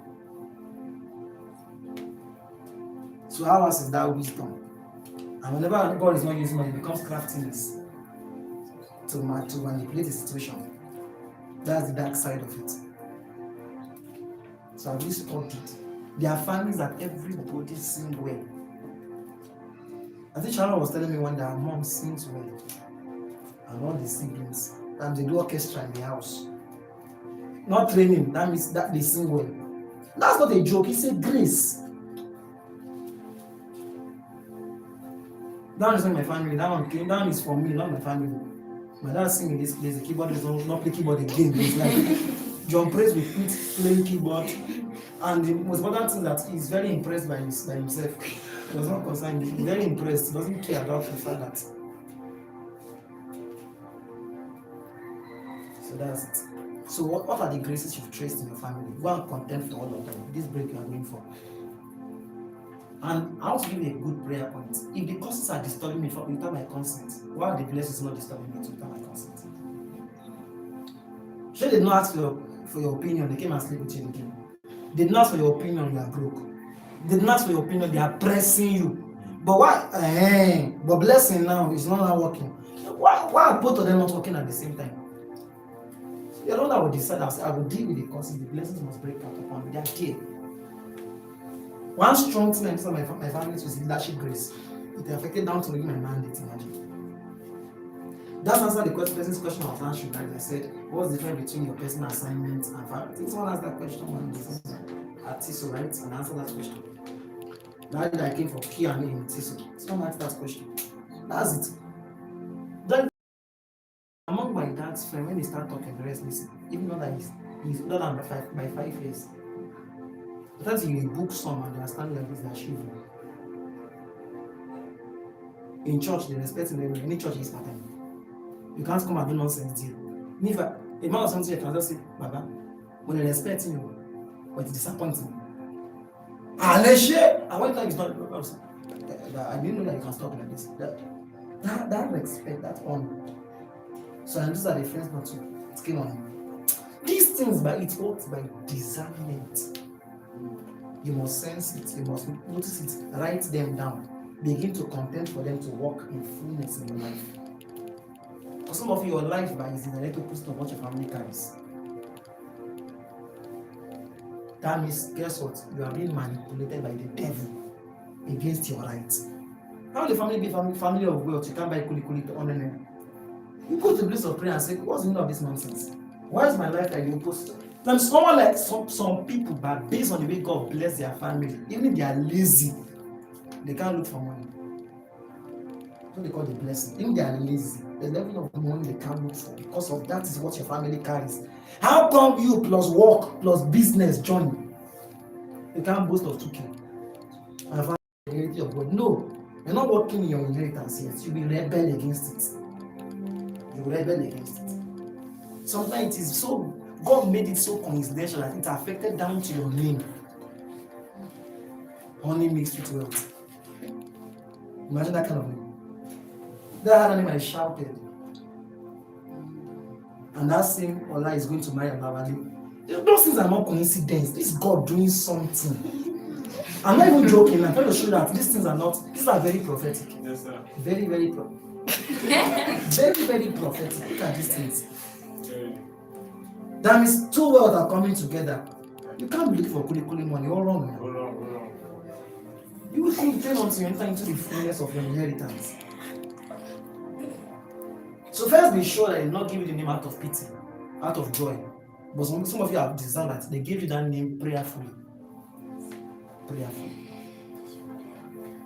When I was not born again, I was very notorious. My dad called me and said, should I even change your name? I started crying that please don't change it. I didn't understand spiritual things then, but a part of me just made me know that that thing was trying to do to me will affect me in life. That should not allow me. I was not born again yet too. But when he said that thing, I was touched, I was scared. That's why he beat me and I was bleeding. I was not ready to change. He now called me the following night and said, I'll go and change your name. In some months' time. Just because I became so bad. I don't change this name, don't change it. I just felt there was something connected to the name. I was right. Why some of you just look at you and say, fine boy, Gabriel. It's not like that. So find out if your name a prophetic name or they just dashed you. If they gave, they call Deborah, it's load they gave you, low, heavy load. You have to go back to Deborah, Judge chapter 5. They gave me Deborah. And I've not judged anything in the family. They're not judging me. Darkness is judging me. And they called me Deborah, a judge, a prophetess, the wife of Lapidote. That also had access to wealth and business. The name is complete. And it's only business I'm now doing. They're judging my family. That's that you just find out, you just drop your handkerchief first. And face the wall. I say, come and finish me. So some of you, they design your future, give you name. You are not walking the reality of that heritage. Go and find out. Very powerful. Now, the kind of attack Satan launches against family. You know, I've showed you God's plan for families, right? Now I want to show you the kind of attacks Satan usually launches on families. Number one, he will attack the seeds. I taught you something similar during anniversary. Whenever you see this kind of attacks I'm about to list, they are number one, barrenness. Barrenness. Satan will attack the seed. When you notice a consistent pattern of barrenness, it's the devil. It's an attack on the seeds of that family. Barrenness is not the attack on seeds. Barrenness. People will get married and can't give birth to children. They will struggle 10 years, 15 years, 20 years. Your mom was 40 when she gave birth to you. Now you are almost 40. All your auntie are old. Yeah, they are barren. Check it out. You get that? Check it out. Some families I'm talking to you. Some families you are 16 and you misbehave. You are going. Some families are very fruitful. Very fruitful. Even 14 years service, even as in, you guys have started they came to catch you, you will still get pregnant. So some that one, they even dash you with lack of hands. So I'm those families that there's this widespread barrenness. People get married and trust God for children for 7 years, 10 years, 12 years. It's an attack on the seed. Still another attack on the seed. If you have noticed this pattern at any time in your family, trace it, fight it. It can be a widespread because some people broke it through prayer, but it has not broken finally yet. It will still catch you. So some of you study your aunts. The fastest to know is check your parents, check your uncles. They're the fastest way to, they're the closest to you. Check the patterns in their life. It's a possibility in the family. Still under attacks on seed is termination of seeds through miscarriage and abortion. Terminations of seed. There are families that just call that this thing called, what's it called now again? Miscarriage is frequent. You have an aunt that's miscarried 3 times. They meant to know you've taken in Augusta prayer, not out of fear, but because you understand this what we call the law of pattern. You have aunties up to 2 that have miscarried before. One even miscarried 3 times. Okay? That thing that is fighting is not far. It's aware that you're so married. Get to fight. Termination of seed. Why some you have aunts that live a bad life before? You've aborted 4 times. And now you are almost pregnant. It's a pattern. The thing is not about you. It's about making sure they use you as a pattern. Write this statement in brackets under this number 1, Pastor Wale. The enemy, 2, does operation catch them young. The enemy as well does operation catch them young. What's that thing before operation catch them young? That means minister to 100 level like they won't come in now when they're still young. Satan does it too. The family that you attacks them when they're still young. So he does operation catch them young. Abortions, miscarriage, and what? Barrenness. These 3, they are sisters and brothers. They are after one thing. A child should not be born as gay. Remove it by yourself. Will remove it for you, or it does not even come at all. It's the same thing. The child did not come to exist. And most time, it's usually a revelation of a stronger pattern. What they are doing to babies, especially what they are doing to you guys' destinies. You will notice that near success syndrome in that kind of family. So that childbirth is just like a physical way to show you what they are doing to your family spiritually. If you have our own, we can because we're in the parlor right now. Today is supposed to be a power meeting. Because some of these things want to be addressed. But we trust that you will be wise enough to go back and pray by yourself. That's what this break is meant for. Number 2. The second attack of Satan is trauma and rejection. It's trauma and rejection. Trauma and rejection. Can we pray for 30 seconds and say, Father, every attack on the seeds of my family, I nullify them right now. Raise your voice, pray that prayer everywhere. Raise your voice, pray that prayer.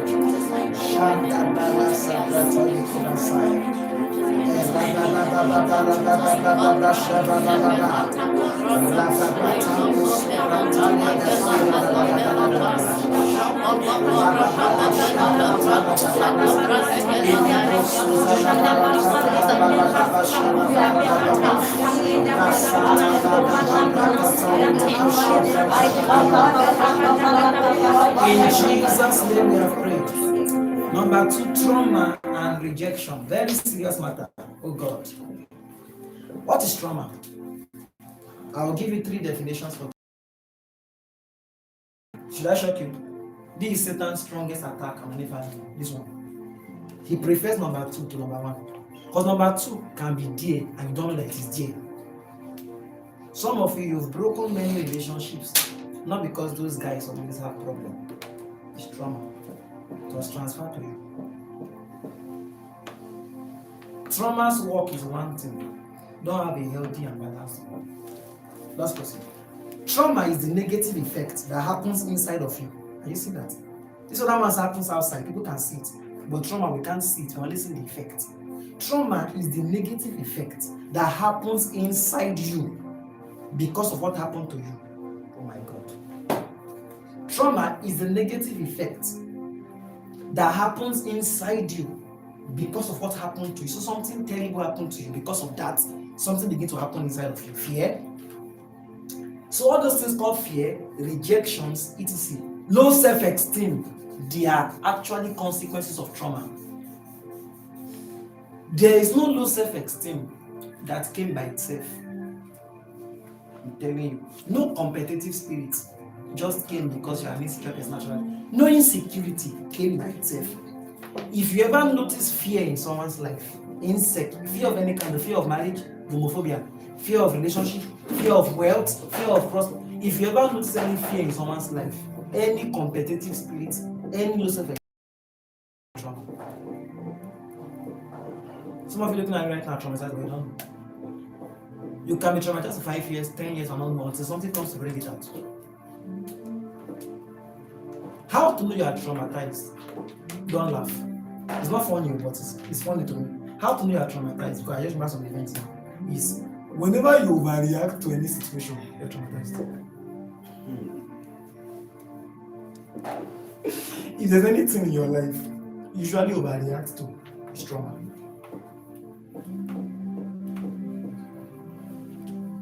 When you flip through some things on Facebook, you are reacting more than a normal person reacts. You are traumatized. E.g., the people that when they stumble across maybe a girl insulting her husband or a man insulting their wife, they are angry. But the anger they have is now honest. It's more than requirement. Like, if person is even crying, God punish this girl. It's not the girl that God wants to punish. It's her own pain or inherited pain that she's imposing on what she's seeing online. Whenever you are reacting to a situation, usually revert back to yourself later and ask yourself one simple question. The way I reacted to that thing I did that time, did I overdo it? If you overdid it, you are reacting to trauma. It's a trauma.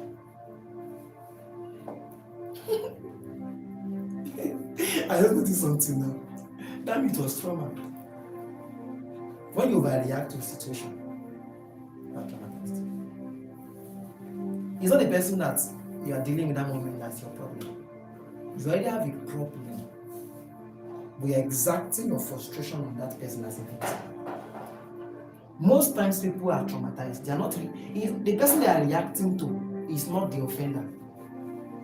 It is frustrations from initial offenses they are putting on that one person. So most times, but it's not fully their fault. They are just traumatized. So they overreact. Whenever you see someone overreacting, it's trauma. Trauma is that thing that makes you overreact. Trauma is the negative effect that happens inside of you because of what happened to you. Second definition, trauma is an injury to your mind or your emotion. That means trauma is not a physical injury, but it's an emotional injury you have. It's an injury to your mind and emotions that make you now see men as trees. I love this definition very well. It not make you see men as trees. Hope you know it is to see men as trees. What do you do to trees? You cut them down. Anything that makes you not to perceive people for who they are, you are traumatized. So a young innocent boy, you already seen him as a cheat because your father is cheating. A very respectful lady, you already seen her as a rebel because your mother is a rebel. So anything that makes you to begin to overreact, not the first one is overreacting. The first one makes you overreact. After you define the first one, I think you have to notice you have it. Then you overreact to situations. So something that happened inside of you, because what happened to you is not making you act. You are responding from its effect. This second one now is that you have been injured in your soul before. So you struggle to relate with people based on who they are.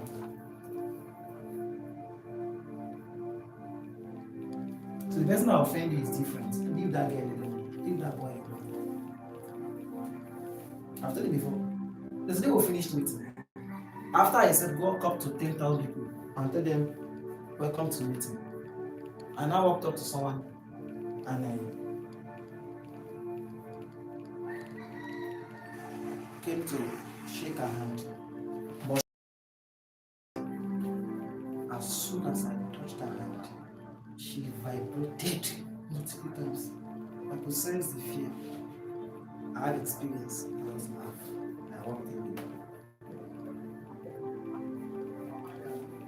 Most likely she has been raped by someone. Someone's attempt to forcefully have sex with her before.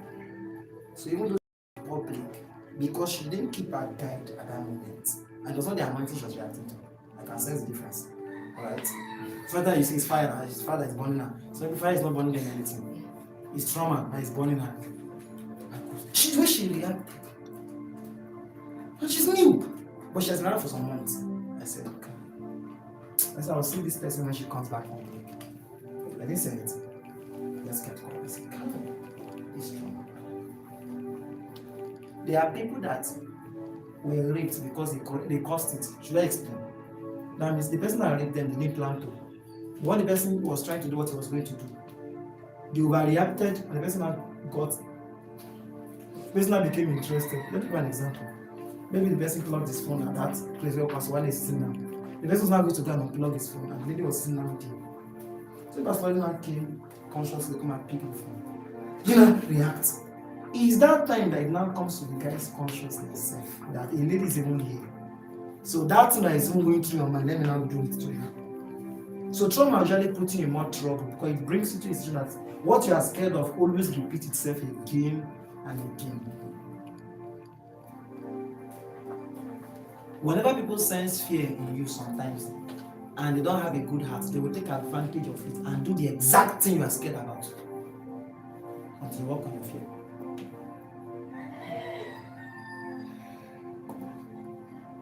I'm telling you. Whenever you go to apply for something, they know the kind of people to shout on. It's people that are used to rejection because it shows all over you.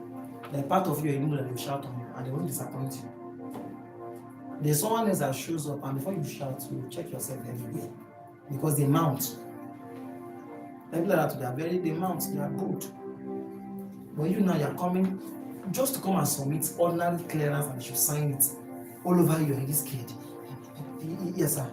Yes, sir. Is your phone? Yes, sir. What's your name? Monday, Pete, sir. Yes, sir. Yes, sir. In my office. Yes, sir. Thank you, sir. If you see fear in someone, there's some trauma. Their experiences are built. Alright. Let's proceed. One more definition of trauma. Unforgettable experiences that scars your soul. Unforgettable experiences that scars your soul. Bad things have happened to you that left a touch on your soul. And let me tell you the best way to treat a trauma. Don't ignore it. Work on it. Any trauma you ignore becomes deeper. Don't think because something happened to you and you just left it one side, it has gone. It's a lie. Trauma does not live by itself. It's waiting for you to bring it out one day. And I pray you don't bring it out in a very sensitive time in your life. Some people, most of your trauma is your partner that will receive it later when you're married. Deal with it now. Deal with it now. The lady I told you about earlier that we were laughing at her, it most likely must have come from her past. Her former boyfriend once betrayed her probably. Or from what her dad did to her mom. So now it came from and she's seen the lady sitting now. And she carried a smart TV and breaks it. Her father is his younger sister. There was no patience. No, I told you see men as streets. There was no patience to design her face. And funny enough that they look alike. The lady looks like a brother that she came to see. But she couldn't see the resemblance. Because that moment you don't see clearly. When you are traumatized, you don't see clearly. You always miss important details. When you are traumatized, you'll be connecting what does not exist. And what you connect, you will see it. Your sight is usually affected when you are traumatized. You will see blood. You have a blurry vision when you are traumatized. You have a blurry vision. You won't see clearly. Your sight is impaired. You won't see clearly. Nobody can connect useless dots like traumatized people. Useless dots. They can connect useless dots. Why is he smiling to his screen now? Is a girl is talking to him. That's why he's smiling. And he stands up and kind of like he's playing Candy Crush.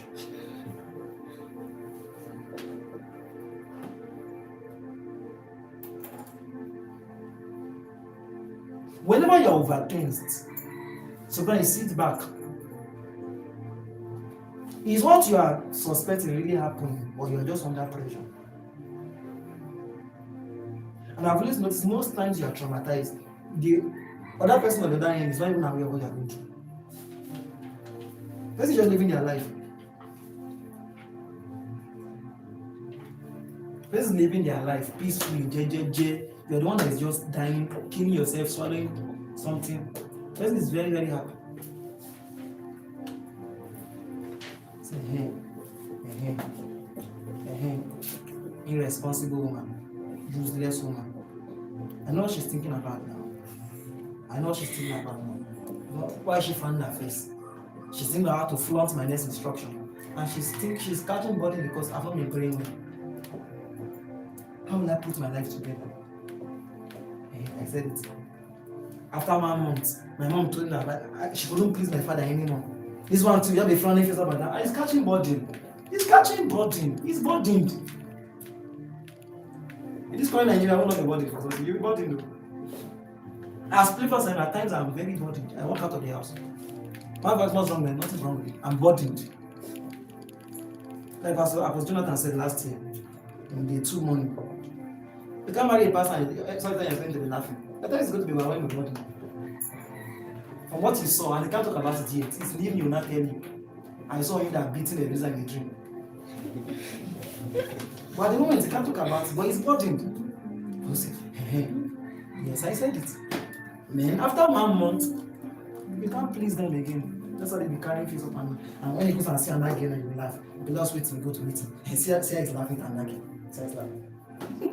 You are traumatized.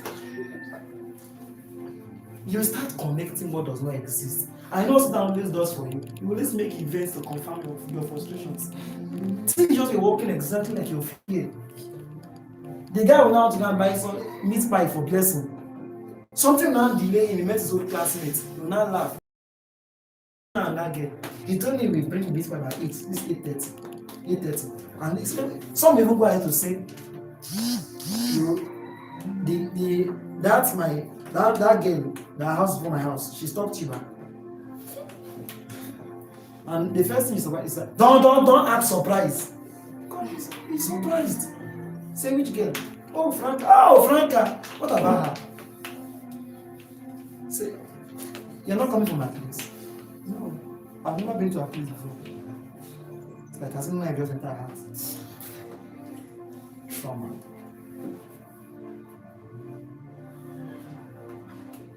Femi Lazarus said, based on the way he grew up very, very broke and poor, he entered the covenant with himself one day that he will never eat a food that was cooked till the next day. So he now got married. His wife now made egg or something the previous day. So the one that was remaining, so she just refurbished it and used it to cook a new food. So as he was eating and he still touched the egg, he said, he shouted, "Yeah!" So I said, what's that? He said, hope it's not what I'm thinking. He said, what's that? So he said, this is yesterday egg. He shouted, "Yeah!" He said, because he suffered so much, he promised himself. That's trauma. That he will never. Some of you, even the uncles you love now, when they start giving birth to children, you will hate them. Because normal trauma in your family is that once people have children, they become wicked. I'm not even joking right now.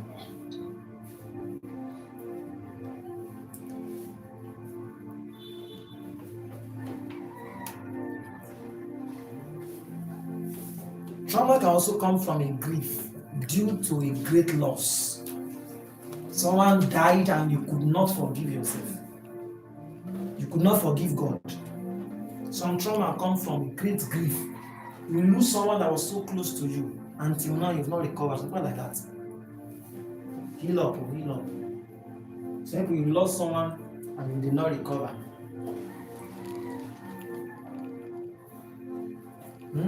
You lost your mom, you lost your dad, you lost an uncle, an auntie, a close person, and you could not recover from it.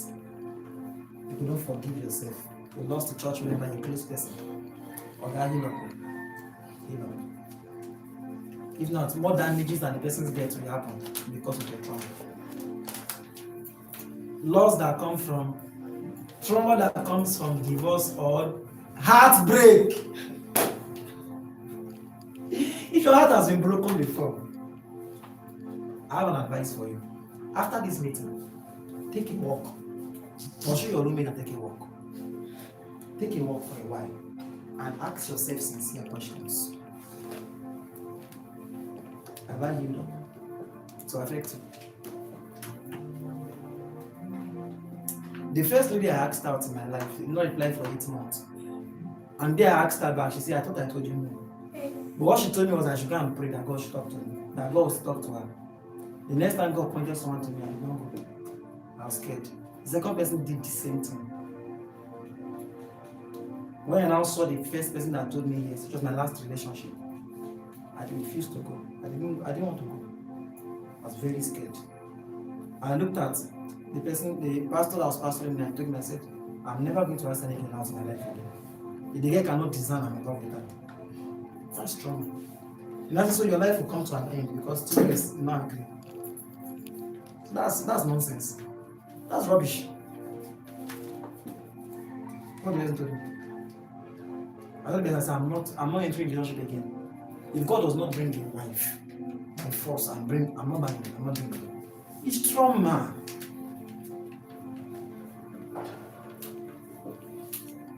When I was working out of the last relationship, I worked out more LD than the other ones. With my spoken that time, my intimacy with the girls was really strong that time. Yet I was that traumatized. Times I would like some days, I would chill it. So this one come and tell me again. My son, my father. Tomiwa, God. I'm not hearing you. I was traumatized. How much more you now started, your heart now broke. There are girls, but the frustrations you are having currently and taking on your partner is from your last relationship. It's not the boy that broke your heart. Leave him alone. Stop taking your anger on the guy. What's his business? Shaibu broke your heart.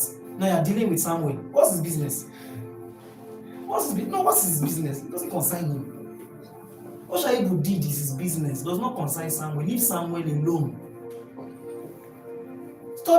Stop robbing Peter to pay Paul. So people are making people pay for the heartbreak someone else gave them. It's the guy that broke your heart. This one is on that person. They are not even the same tribe. They're not in the same region. So what makes you feel they know each other and they plan you? So you start taking your frustration on this other person. So whenever this person does anything, that's how Shaibu behaves. That's trauma. When your partner behaves one way and you recall how your former partner behaves, you are traumatized. They are two different people. It's trauma.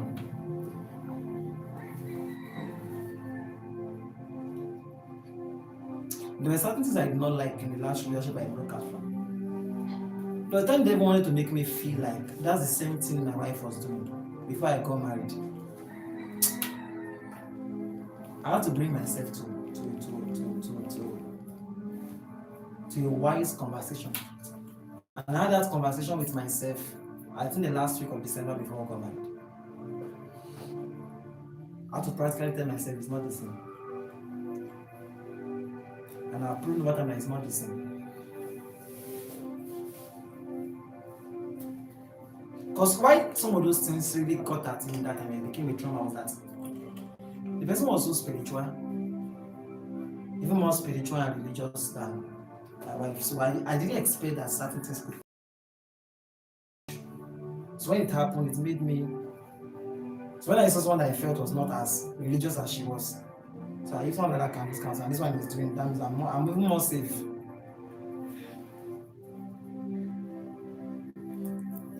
But it was trauma. There are two different persons. They were raised from two different homes. They were not close to each other for up to a year. So there's no how it can be the same.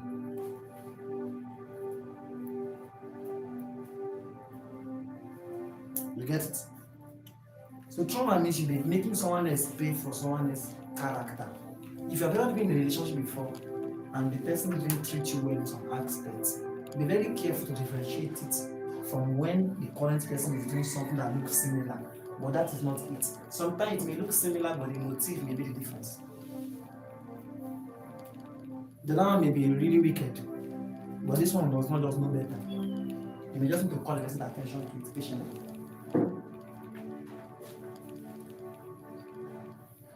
If you have broken the relationship before and you're currently on that one, go and check yourself to be sure you're not traumatized. If not, you will transfer a lot of aggression. Are you learning? Types of trauma. We have 4 types of trauma. There are 4 types of trauma. 4 types, not kinds. Types and kind are 2 different things. There are 4 types of trauma. Number 1, acute trauma. Acute. A-C-U-T-A. A-C-U-T-E, sorry. Acute trauma. A-C-U-T-E. Acute trauma.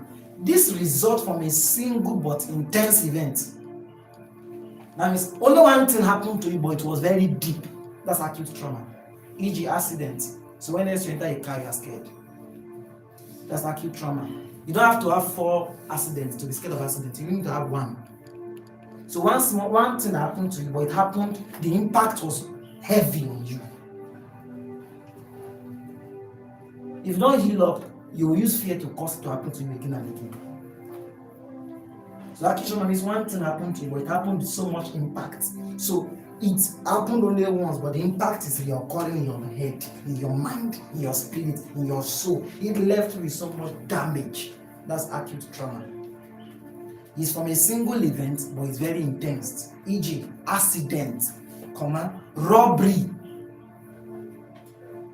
You have ever banged your door before and robbed you in Filili or anywhere. You discover that the next time you hear a sound in the door in the night, okay, you can't relate because somebody has not been robbed before. Next time you hear a bang on the door, you have to shout, "Who is there?" It's unusual. Like the reaction of this person is coming from the fact that she went for service one day and came back and she saw someone jumping the fence and made her property outside her door. That's where they fence this place and broke it.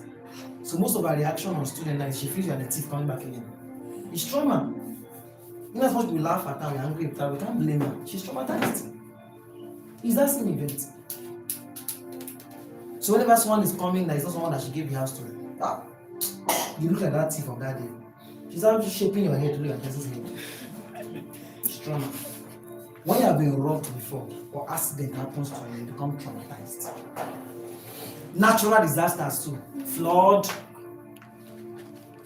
came and take your house before. Tomiwa house. When else they give you a house, even on island in Lagos, you reject it. You'll be scared that flood will enter it. Prior to this time, I just realized that if you gave me a house in Ireland, I rejected it. It is on top of a strong bridge for 50 years. What if flood entered the house? You think it's funny to wake up in the middle of the night and carry your property and be moving. But water entered your house. And water was in front of your fence. Oh, that house you guys think it was not that house. That's not the house we it's trauma. It's flood that scattered my that house you met. It's flood that scattered again. It was a nice place when we moved there. Flood changed the color. It was not yellow and many colors. By the time we packed back in the river, you could see the line of the river on the house. Flood. When Tuza was jumping behind our outside water, we killed one and cooked it for her, and she did not know. That's a joke from that day. So chronic trauma is number 2. So do you understand acute trauma now? One event, but with very lasting impact. Accident, robbery. This chronic, it results from repeated and prolonged period prolonged period exposure to distressing events. Chronic trauma it results from repeated and prolonged period exposure to distressing events, e.g. abuse, domestic violence. They beat you every day, they beat you every month, until now you think like a goat because they treated you like one. Chronic trauma means something that came from repeated events, prolonged period exposure to distressing events, abuse, domestic violence, bullying. Some of you grew under that environment of bullying. They put that were raped consistently for 3 months. That's chronic. Number 3, complex trauma. This comes from exposure to multiple traumatic events.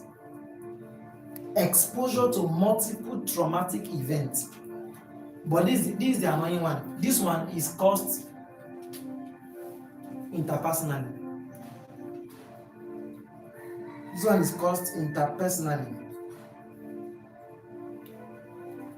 That means it's possible the person that is doing it to you is not aware, but it's from someone else. Someone is doing something that does not know and it's affecting you. E.g., you don't know it's trauma. When you're small, your parents didn't really interact with you that much. They neglected you. You're not that fond of you like they are with other people. These are the kind of children that grow up and they don't care about their parents. If it does not call for 2 weeks, they can go to hell for all the kids. They don't care. Yes, it's from here. This one. Or the parent like one or like two and are always with that one and neglect this one to be playing games with toy, with proper. Hey, when that child grows, don't try to do emergency closeness. You won't get it. And this is when Nigerian parents are very funny. Somebody usually neglect each other at childhood and want to become close to you when you're an adult. It's difficult. He can't open his heart that to you anymore. It's very difficult. Number 4, secondary or vicarious trauma. Vicarious is from V-I-C-A-R-I-O-U-S. V-I-C-A-R-I-O-U-S. From secondary, that's the 4th kind of trauma, the 4th and the last type of trauma. Secondary or vicarious trauma. This is when a person is indirectly exposed to trauma. Some of you know, some of you are familiar with this one. Secondary or vicarious trauma is when a person is indirectly exposed to trauma. E.g., some of you can relate, healthcare workers. If you are a nurse or a doctor, you are going to fall victim of this number 4. You are always seeing blood. You are always seeing people dying till you have become wicked and you don't know. So when your spouse is sick now or your spouse is injured, you can carry the person's leg very roughly. They say, what's that? Say, shh, let me nurse your injury. I'm your husband. I'm not a patient. So somebody starts seeing everybody as a patient. You go down to their pastor. They come and say, Papa. No, now. It's trauma. So, mortuary. So it is not their family that it's happening to, but they are always seeing people going through terrible things. That is why anybody that says pastors don't deserve weekend is wicked. If you're a pastor, you're a victim of this. And I'm not even joking right now. There's some followers who share experiences with you. 4, I've talked to you in 1 week. You will lose your mental health. Or personally, are not there. Personally, are innocent. You've not been there before. If you mentor more than 10, 12 people, what I'm saying, you can relate with it. How will someone come and meet you just now and tell you that, sir, I'm being abused? And tell the person, see, my biological father gave birth to me. And the day I talk, he will kill me. You're trying to just recover from that. You remember just call and say, Papa, please forgive me. What happened? So I'm pregnant. Say, no. Say, thank you, Jesus. Lost to prepare the sound by force. The power of God will move in the meeting today. That is if they call us one is saying, sir, I'm talking to you now. My load is outside my house. My landlord has chased me out. What happened? So for the past 2 years, I'm not paying my rent. But say you bought, I saw you buying new chairs and sofa that into your house. You say, yes, Papa, my aunt wanted to visit me and I cannot dull myself. I have to prove to her that I'm not suffering. That is number 3. You now see a call from home. We have been calling this, is never even pick. What's wrong with you? It's because you're not a man of God. So there are times as a man of God. Let me tell you what to do. Carry your phone. Put it in the plane. Wake up in the morning, don't fast. Go and fire a grill. And cold coke. When I started taking care of myself, this is number 4, I started having less mental issues. I'm telling you. When I married God, it helped me very well. There are times now, no matter what's happening in the whole world, let the world catch fire. You can address it, but then don't address it and you yourself, you are dying. Because if you die, the members who can for that pastor for counseling. So at times I help myself. I just stay offline for a moment. The times I carry phone to watch, not because I'm jobless. I'm trying to. She has catch me now. When I start doing unspiritual things, my wife knows most times I'm trying to escape. Not escape physically, I'm trying to escape mentally. That's why I don't get depressed again. When the weight of things are too much on my emotions, I'll down for an Indian movie. I'll be watching it. I'll distract myself. I'm not praying or soaking. If I'm soaking and the soaking is not soaking, I'll down for an Indian watch. Or go look for Callistus. Some of you should know him. I like him very well. Yawaskit. I will stay there and laugh very well. Call her to him. I'll call her into this something. After I've laughed very well. I know I'm healed to an extent. I'll carry that matter again and try to still address it. This time around, I'm more refurbished, I'm more refreshed. I'm trying to see that at the end where matters always come to you. If you don't check yourself, those things can be impacting on you negatively and you don't know. I didn't know it's that way. It's later on I found out. 2023 to 2025, I found out it's that way. I found out. I have to help myself. So this kind of matter you bring to me repeatedly, I'll transfer you to a woman, a lady, immediately. And keep my mental health. You get it? That's why I said it's a serious matter that demands me to pray for you on phone now. If it's a matter that can wait, it's a lie. I'll write it down my notepad. It's in the night when I pray, I'll tackle that matter. It will wait. You will kill yourself. They say these days young people have been admitted for high blood pressure. What is giving high blood pressure at 20-something years? Guys are fainting now. Young guys are fainting.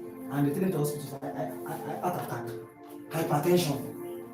Someone that is less than 25 years, then hypertension. How? What's giving hypertension? What are you thinking about? Your BP is high. Because you not to give yourself rest. Why? You are course rep. Submitting the work of mad people. You ask us to bring their work by 7:30. So everyone come and meet by 8:30 and see. Class rep now. Please now. Submit it now. A class of 250 people. Only 20 people will submit by 7:30. 230 people will be on your you've done class rep. They are calling you, they are sending this, they are sending life want to tire you. Guess what? After everything, they'll still shout on you. So you not try. It's because you not submitted it that the man rejected it. You brought it for God's sake. Say no. You are not submitted it. You are trying to help people's life. They are the ones still attacking you and insulting you as a classroom. So those things they can militate against your mental health if you are not careful. So it is called the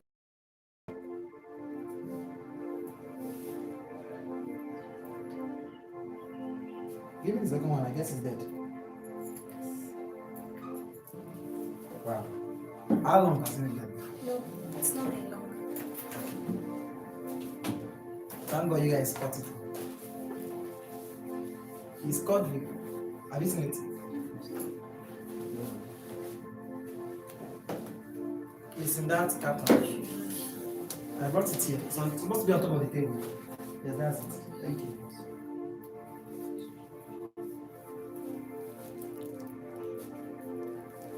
So it's called vicarious or second.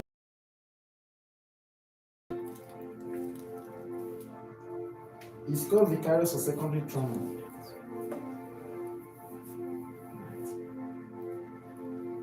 Okay. Because of the trauma. Hallelujah. Solution to trauma quickly. Number one, recognize and accept you are traumatized. Pride will not allow many people to do that. Recognize and accept that you are traumatized. If any of these four things happen to you, my friend, you are traumatized. Recognize and accept that you are traumatized. Number two, recognize the triggers. Let me tell you what trigger is. Trigger means, what are those things that whenever it happens, trauma comes back immediately? That means trauma. It can be there and it can be quiet for a long time. What are the things that usually happen that makes you bring it out? Let me give you an example. If you're someone who has been raped before, what are your triggers most likely? Whenever you're in an environment where it looks like a guy wants to grab you again, that's a trigger. So what are the triggers based on your kind of trauma? Whenever you react out of trauma, what usually causes it? Or what's usually the cause? recognize it. You can never heal trauma if you don't spot the trigger. Sometimes the trigger is a person. Sometimes the trigger is a place. Sometimes the trigger is an environment. Sometimes the trigger is an event, an action, or an happening. Spot it. What are your triggers? Number 3, know that there is healing and it is God's interest that you have it. Know that there is healing and it is God's interest that you have it. Number 4, which will help you finally, separate your experience from who you are. What happened to you is not what you are. Stop using to define your future. Heal yourself, separate yourself from what your experience from your identity. Your experience is not who you are. You are not the one. When this proves difficult, number 5, talk to a counselor, a mentor, or a spiritual authority. That is, talk to someone beyond you. Some trauma, you can't heal it yourself. You talk to someone else. They will help you out. Talk to someone else, someone that you trust. But the worst way to react to trauma is to ignore it, to kill you, to tear you into pieces. The day it will spoil things for you, you only regret after it has done it. Trauma is waiting as a time bomb to destroy you one day if you don't deal with it. Imagine someone that has broken his home before realizing it's trauma that caused it. Who would not start explaining to that guy? If I had found out earlier that I was still hurt, I was still traumatized, I would have kept them. But you've already spoiled the home already. You've already destroyed your home already. Why not just heal up before you cause problem? Write this in brackets. If you are traumatized and you are not healed, you hurt others. Trauma is transferable. If you are traumatized and you don't get healed, you will transfer trauma to someone else. A girl that is hot, that has not healed up, will hurt on that guy. They will get hot on that girl, and the cycle continues. Trauma is like a cycle. If you're not healed, you hurt someone else, that hurt someone else, that hurt someone else, and the hurt keeps spreading. It's as simple as that.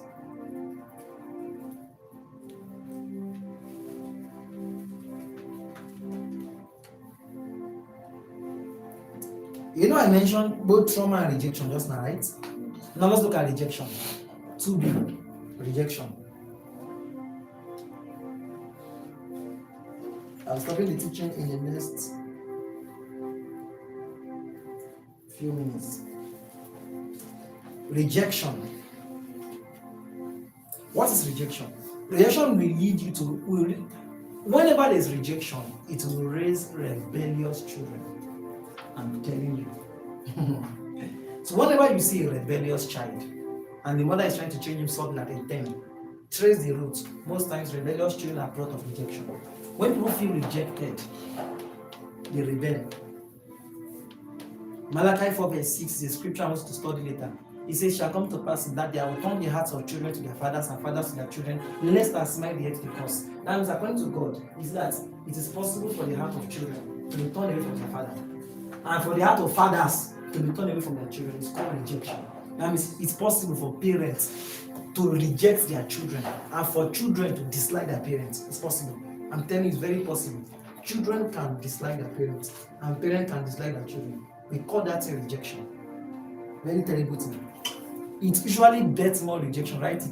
A rejected person will also reject others. Rejection bets more rejection. Rejection is as powerful as trauma. Listen.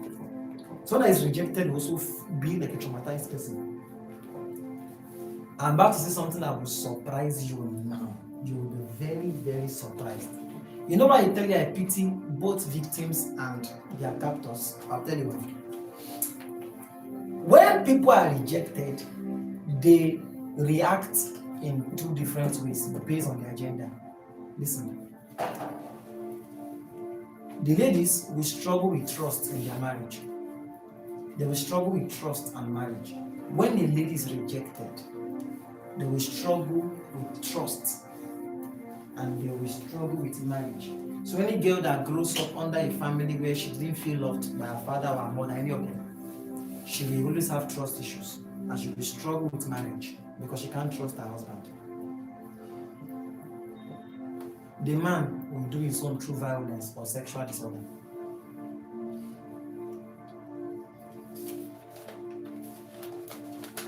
Rejected people have to prove a point to defend themselves. The ladies will not trust society and they'll struggle to trust their husband. The men are the ones that go up and down raping people, shooting gun, robbing the society.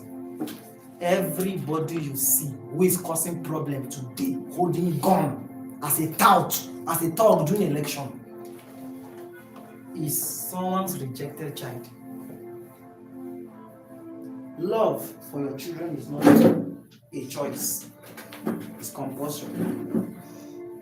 If you have been rejected in this place before and you feel you've not found love yet, try and heal up before you start a family.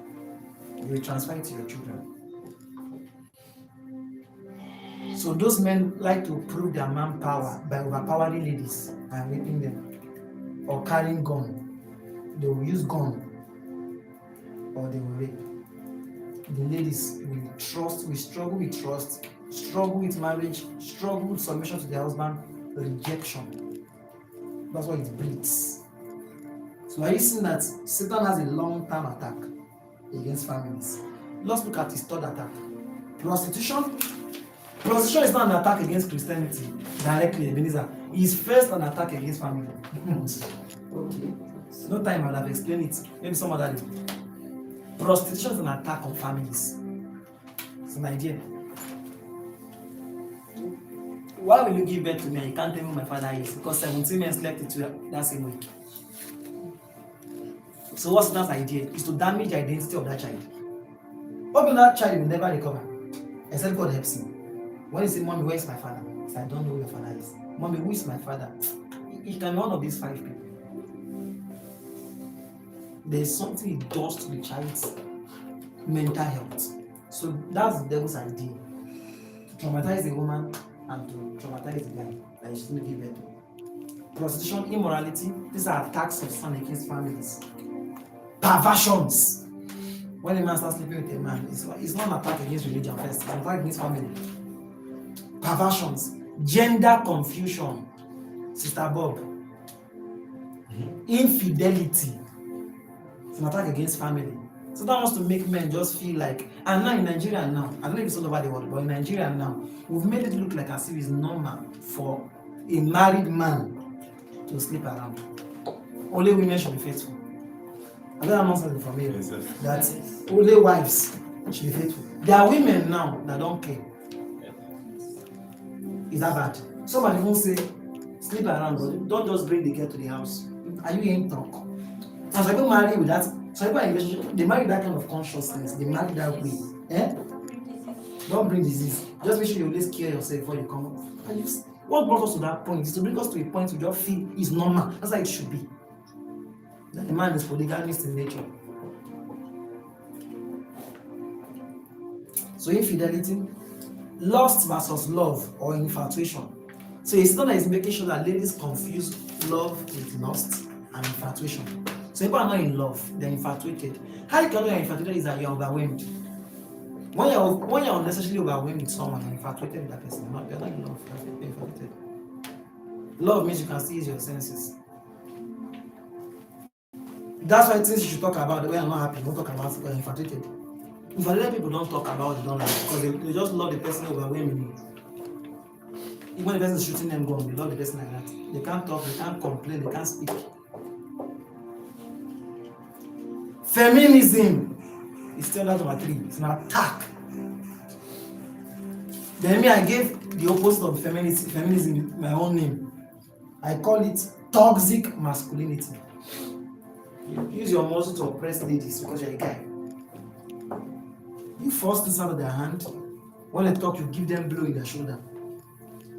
There are men that oppress people with their agenda. That means they want to collect something from you, bless them. Brag out of your hand. Have you seen that before? They will push out of your hand. You use force. Cause me to say, give me that coke, Joe. And what is my mouth? It's toxic masculinity. It's a bad trait when you notice it. Wrong.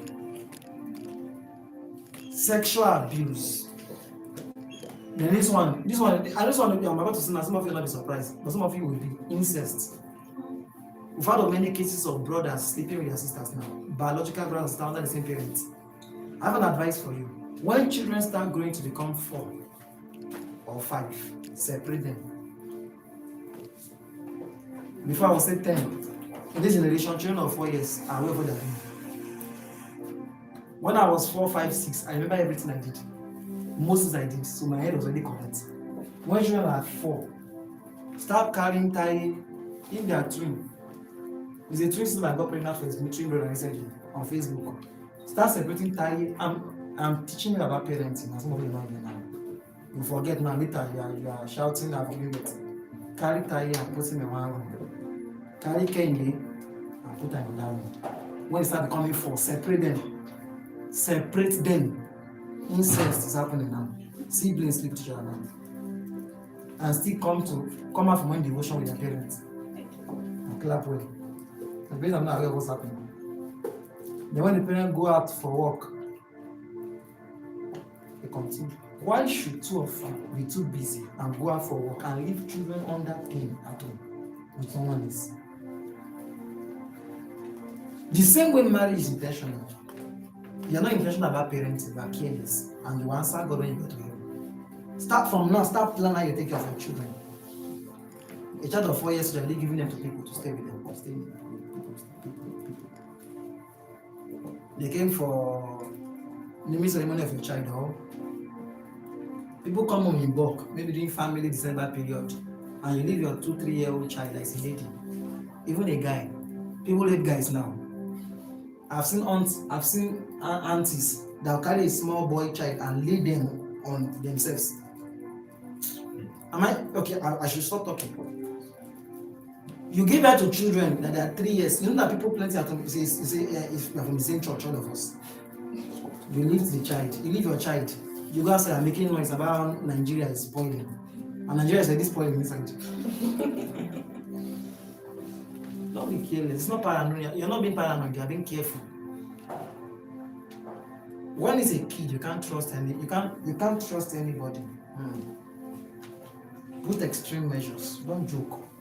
Strengths are happening in Nigeria now. It was so bad that a woman went to the market and left her daughter with her own husband, the father of the child, a 2-year-old child. She came and made blood on the bed. The man slept with the child of 2 years old, his own daughter. So if that one can be that stupid, how much more an uncle that came around and said, "Help me keep this baby and come in, not to buy something on the road." You go and buy that thing on the road. Or keep my baby. Or go with your baby, go and buy it. You're not being scared, you're being responsible, you're being reasonable. You can understand if a man is that careless, not you, mother. Mothers can't be that careless. With your child. You left your child somewhere, you're doing something, you're doing nonsense, something like that. But then they bring back your child to you at age 4. You should have become something I don't know. Since you did not teach your child, is already doing it. You did teach your worker, is already doing it. Where did you learn it from? Those they carry, those are some is more rape or abuse. It's the nonsense they will teach your child to be doing. Child worker hit the hand. They can do it, hit the hand. Next time I want to raise it, the hand like this. There are things you don't spare in the child. Number 1, stealing. Number 2, those.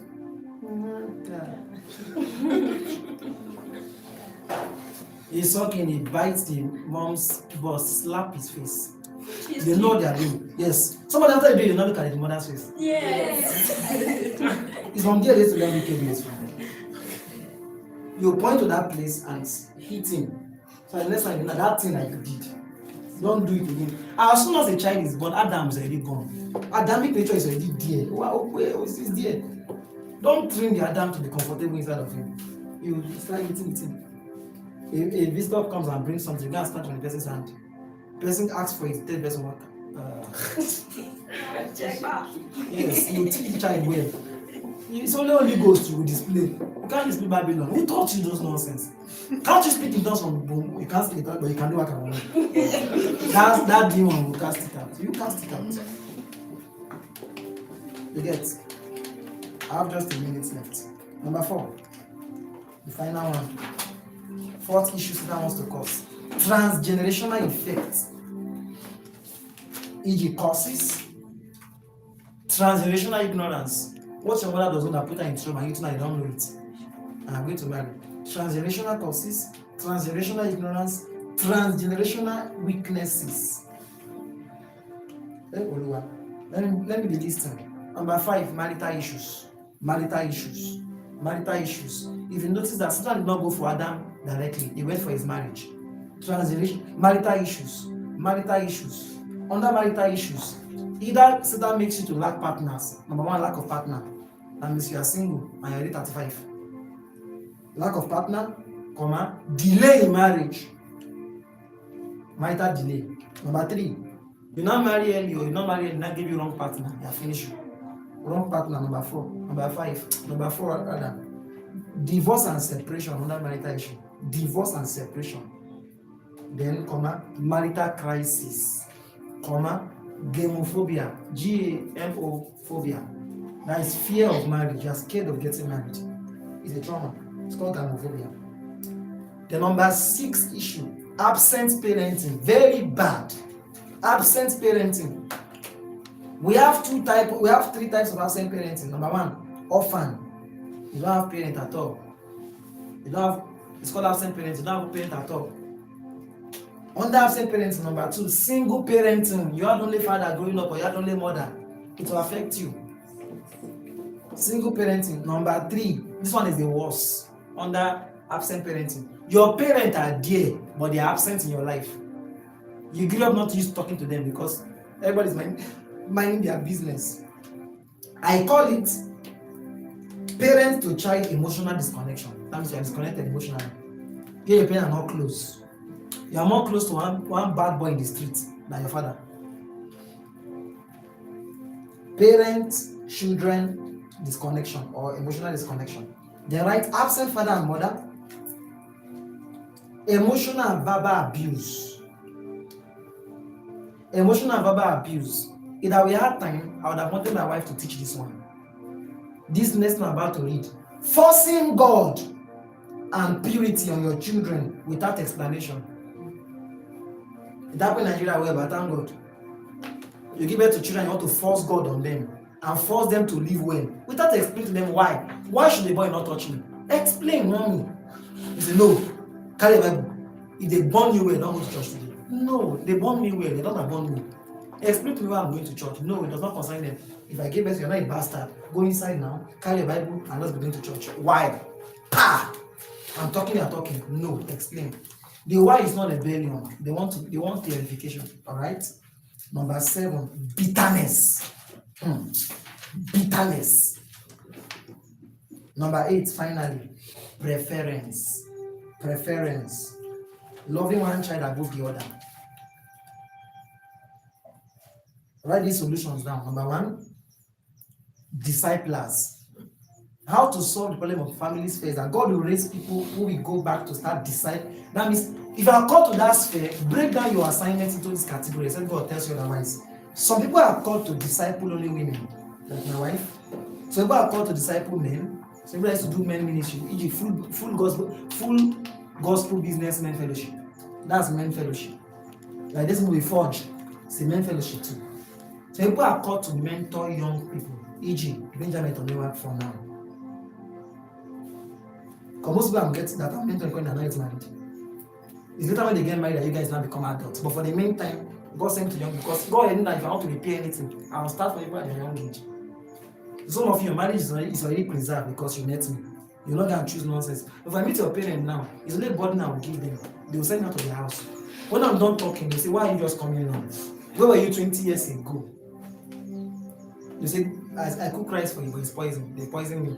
Like the burden you came to give me is too much. You are raising a matter with me when I'm already in trouble. You get? So most of you now, my teaching can bless you because my teaching is more or less, some of them is very preventive. But even if my teaching is corrective, it can correct you as a young person easily. If you're living nonsense before, I can easily help you. But most adults, now when they look at me, it's like,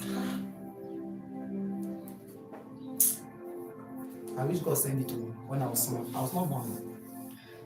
Number 2, if you are called to that sphere, redefine gender roles. Redefine it. Let men know they are men, and women know they are women. If you are called to that sphere. Number 3, rehabilitation center. I'm working on that currently. and trauma care centers. I'm working on that currently. Places where people can be rehabilitated and trauma care centers. Yes, we need it. Some of you God have called to attend to raped, people that were raped, abused. Yes, you must be patient, work on yourself. It's a call. They are called therapists. Some of you will finish school and you become a therapist. You are sent to the raped, the broken, the battered. It's called the rehabilitation centers and trauma care centers. Number 4, anti-child abuse scheme and orphanage home. Number 4, anti-child abuse scheme. Some of you place anti-child abuse scheme and orphanage homes. That means you hold programs that will teach people how not to abuse children and orphanage home. Number 5, very important, teach your children from age 5 to 8 sex education. And teach you how to solve the problem of families fail. Sex education. Teach people about sex education. Stop saying they will spoil. Teach them. Teach them. A woman called Pastor Jemima once. She's not taught her children. She called the boy and said, "This is your blum blum. This is how to give birth to children later." And called the daughter and said, so one day our two children were playing. The girl now mistakenly below the child.